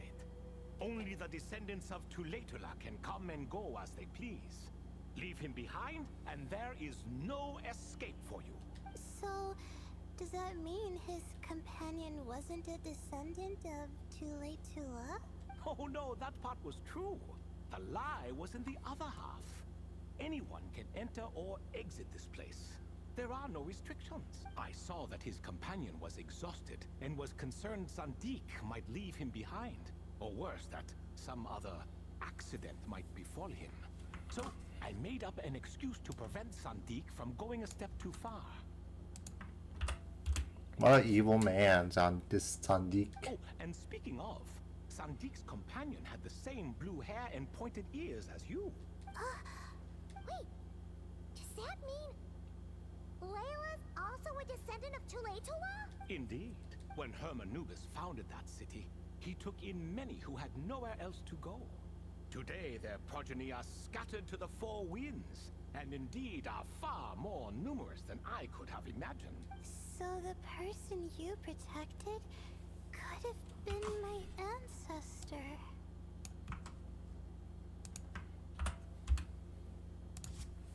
Yes. You're very welcome for that. Oh, this friggin' dude. Could I ask another question, Lord Ibis King? Of course. I have nothing but time, I'm afraid. Did you also save me and a man named Jur? I did. You two were quite unlucky bumping into a device King Deshret once used to measure human brain power. That contact caused more knowledge than you could handle to flood into your mind. So I replaced that knowledge with simpler, repetitive information. Of course, the side effect being the same thought repeating over and over again in your mind, but that should resolve itself in time. How many moons are there in the sky? Yes, that was the phrase I used in your head. I forgot the other one, though. I believe it had something to do with food. Both were spur-of-the-moment decisions, so no need to dwell on the meaning too much. Oh, I see. Thank you, Lord Ibis King. As I said, young one, you are most welcome. If you're inclined to return the favor, perhaps you could turn off that device so no one else can trigger it? There's only so much a cat's paw can do, so I'm afraid this is something I must leave to you. Or Marak, I suppose. Don't worry, that device can no longer be activated. Oh, splendid! Another one bites the dust. Such is the fate of things here. Day by day, little by little, the remnants of ages past fade into obscurity. For that reason, the gifts of bygone eras, be they tied to your blood or technological in nature, are not to be revered. They are tools, nothing more. Disrespectful? I simply make the most of what I have. Besides, our king has been gone all these years. What good does it do to revere him now? Oh, are you talking to the Goat King again? No, Croco this time. He's pestering me for another game of chess. Says he wants to even the score. Wishful thinking, if you ask me. If we counted one push-up for every loss, he'd owe me 300,000 by now. Of course, that's just a rough estimate. I've never kept count. It appears that's something you like. Being someone unable to be defeated. I suppose so. All right then. Time for me to extend my winning streak, and for you all to head home. Best of luck to you. In truth, deep down, I know even the answers to those 3 questions will not change my fate. But that is for me to reckon with. Go on now.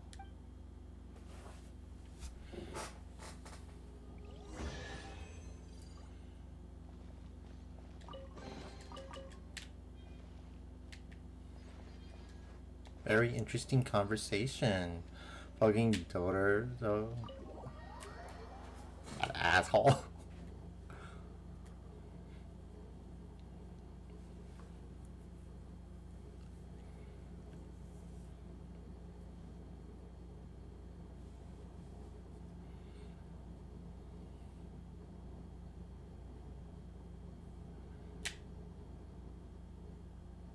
Excuse me. Do you even know what time it is? I've harvested 3 crops of tomatoes while you've been gone. You're exaggerating, Professor. I'm making a point. There's a difference. The sincerest apologies for keeping you waiting, Professor Cyrus. Our mistake. Please accept our apology. See, that's what I call manners. Now, are any of you hurt? Nope. It went way smoother than we expected, actually. I presume the investigation is complete then. Come, come, tell me all about it. You tell Cyrus what happened. Oh my, did you look out? If you've read the work from the Vahumana Darshan, you would know that the Ibis King is, well, let's call it a mixed record. Perhaps he softened up a bit in his old age, and that's why he chose to help you. Or perhaps he just didn't have a good enough reason not to help us. See? Marak agrees. How do you even know that's what Marak meant? That could have just been a happy noise. In any case, there's a lot to be happy about. We figured out what happened to Layla and Jur, and there were some unexpected takeaways too. Yeah, I never expected to learn about my ancestry. I've always thought of myself as just an ordinary student. I never would have even considered something like that could be true. Come to think of it, our ancestors might even have been friends at some point. Huh? You're right. Maybe I should take a trip back home to see if I can find any records about that. Oh, I was just throwing that out there. I wouldn't want you to go to the trouble. It's fine. My advisor gave me a break, and I still have a few days left, so... Oh, wait. My study topic. I haven't made any progress at all. No. I need to focus on that instead. One day at a time, Layla. Right. Couldn't you help her, Professor? Huh? No, I could never. Me, you say? I'm from the Spatamar Darshan, and I don't think that Nephis or Zahahadi researched the stars. All I have to offer are my homegrown tomatoes. Although I suppose it's not impossible. I can ask a few old friends to recommend some interesting topics. You really don't have to. It sounds like a lot of work. Hardly. A few passing questions while we water the plants? It's no trouble at all. Thank you so much. Of course. Now it's getting late, and you all must be tired. Let's wrap things up here. Some say desert nights are the sun taking mercy on us after the heat of the day. So, let's leave while she still feels merciful. That was fun. It was a lot longer than I was expecting, but holy moly, I'm glad I separated this into its own separate thing. 2 hours. Holy cow. You made it back safe and sound. Glad to see it. Now what?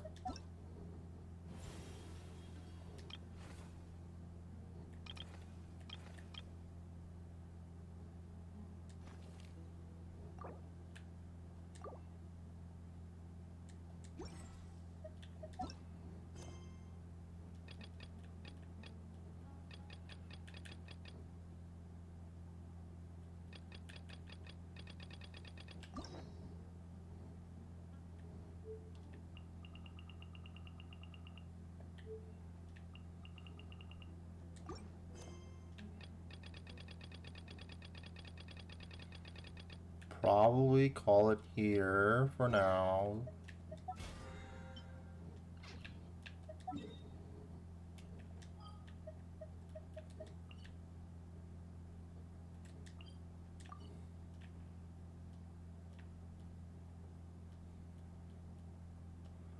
Meeting point rewards for which one though? What the fuck?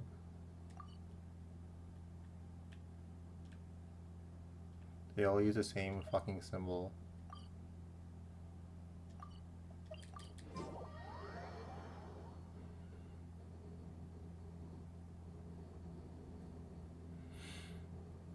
But yeah, thanks for watching. Maybe tonight, I don't know. You'll see.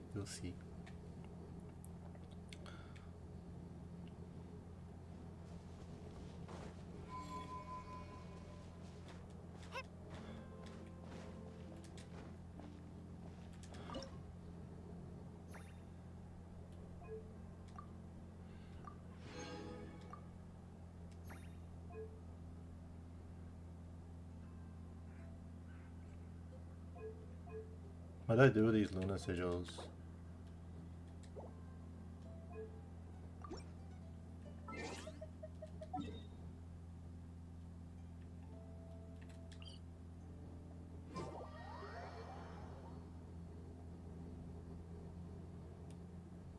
Save me. What the fuck?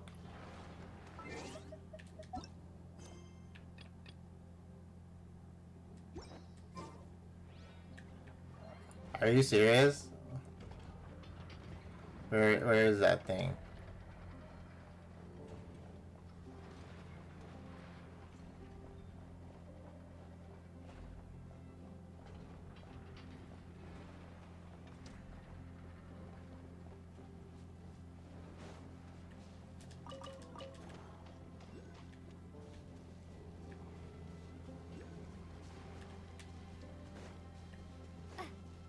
Oh my fucking god.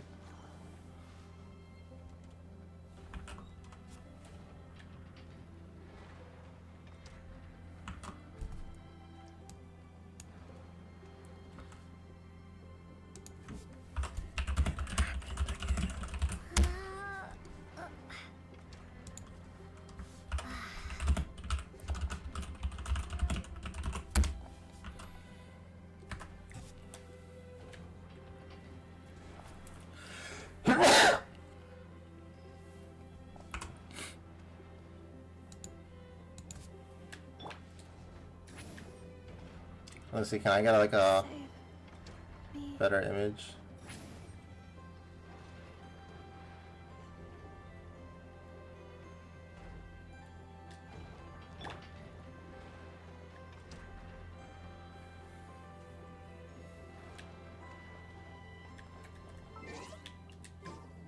Save me.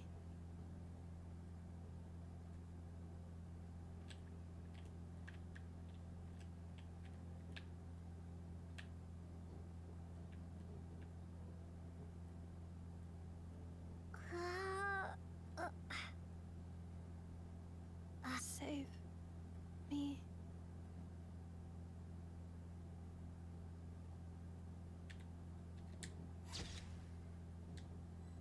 That's so silly.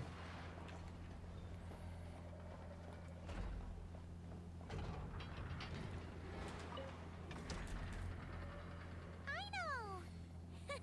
What you doing? Oh, hey! Perfect timing. I'm playing a game. Wanna join? And if I didn't want to play with you? Oh no, she did. She loves playing with me.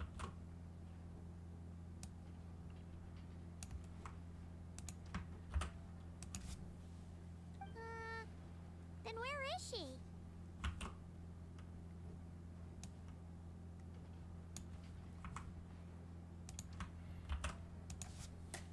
Here.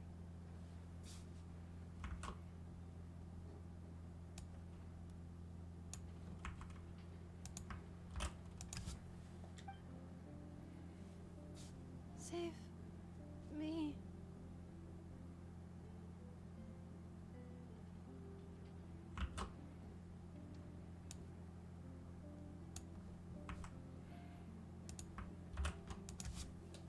This is Anafa's favorite game.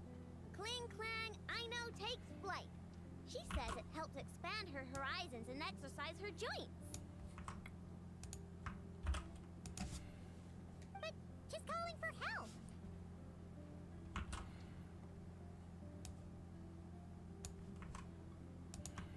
It's so fucked. Oh, that's just for fun. Here, watch this.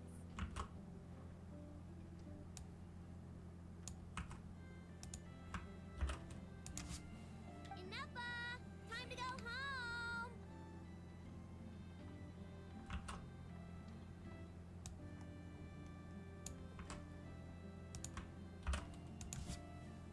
No.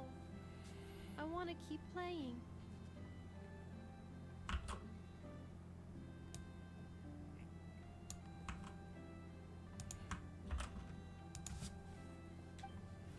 Save me.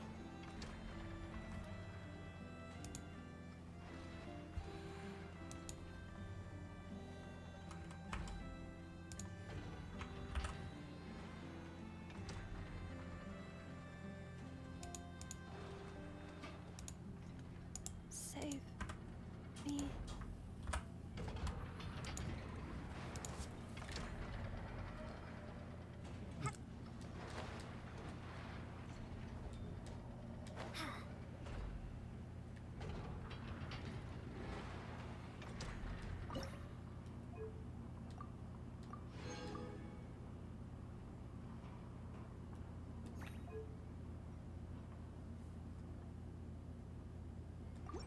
Save.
Repairs complete. It was just an old circuit. Nothing serious. Something something camera angles.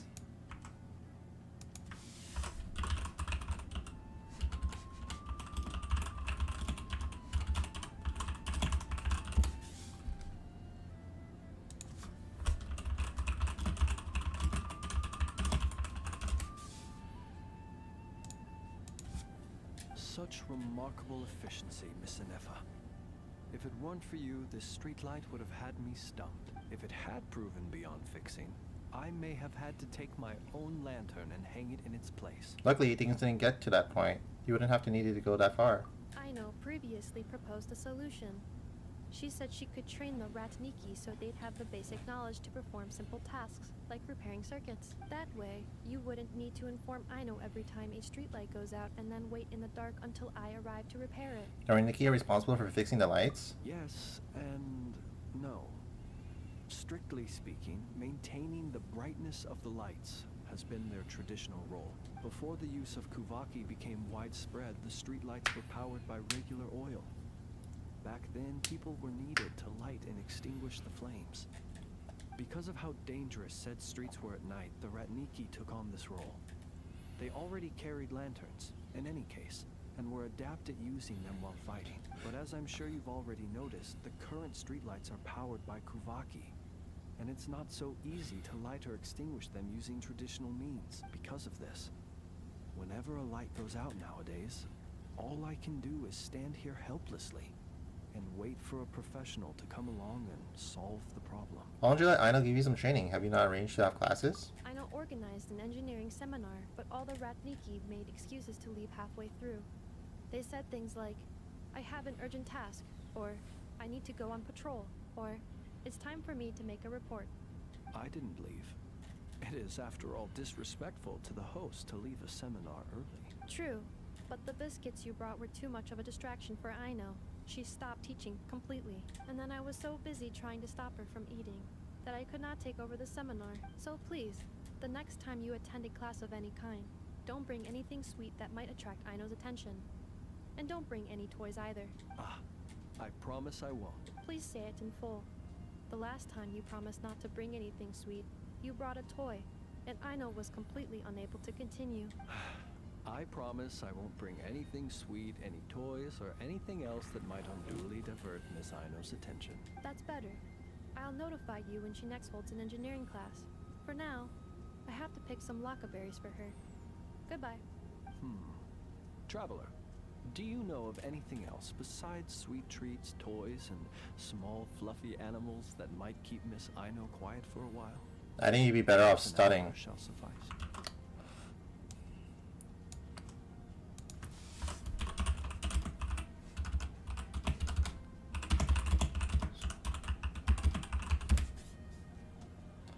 I think you'd be better off studying. We can't take any items. Why not try bringing a companion instead? A companion? Oh, that is inspired. Perhaps I should ask Miss Nefer if she can send Miss Yehoda to accompany me. Just don't say it was me who gave you the idea. Naturally. The only reason I wish to ask Miss Yehoda to attend is that if I am to swim in the great ocean of knowledge, I'd very much like someone else to enjoy Miss Aino's educational ablutions. Considering the strength of Miss Yehoda's relationship with the two of you, I believe she would be the perfect candidate to go with me. Yeah, then Yehoda's gonna distract the Nefa.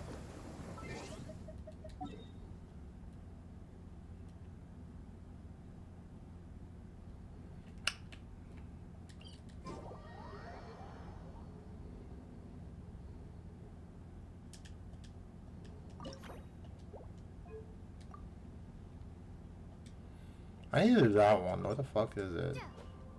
Oh. Stuff we'll do some other time. It's 10 o'clock. Good time to stop. New instrument available trial. What the fuck?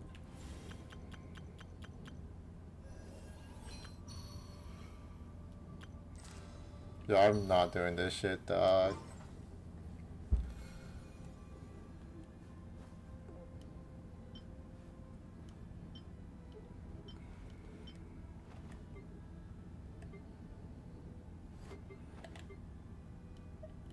It's so much.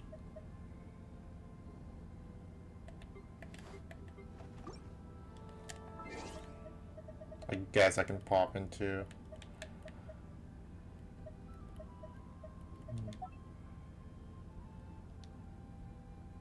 The fuck? What do you mean I gotta switch to keyboard and mouse?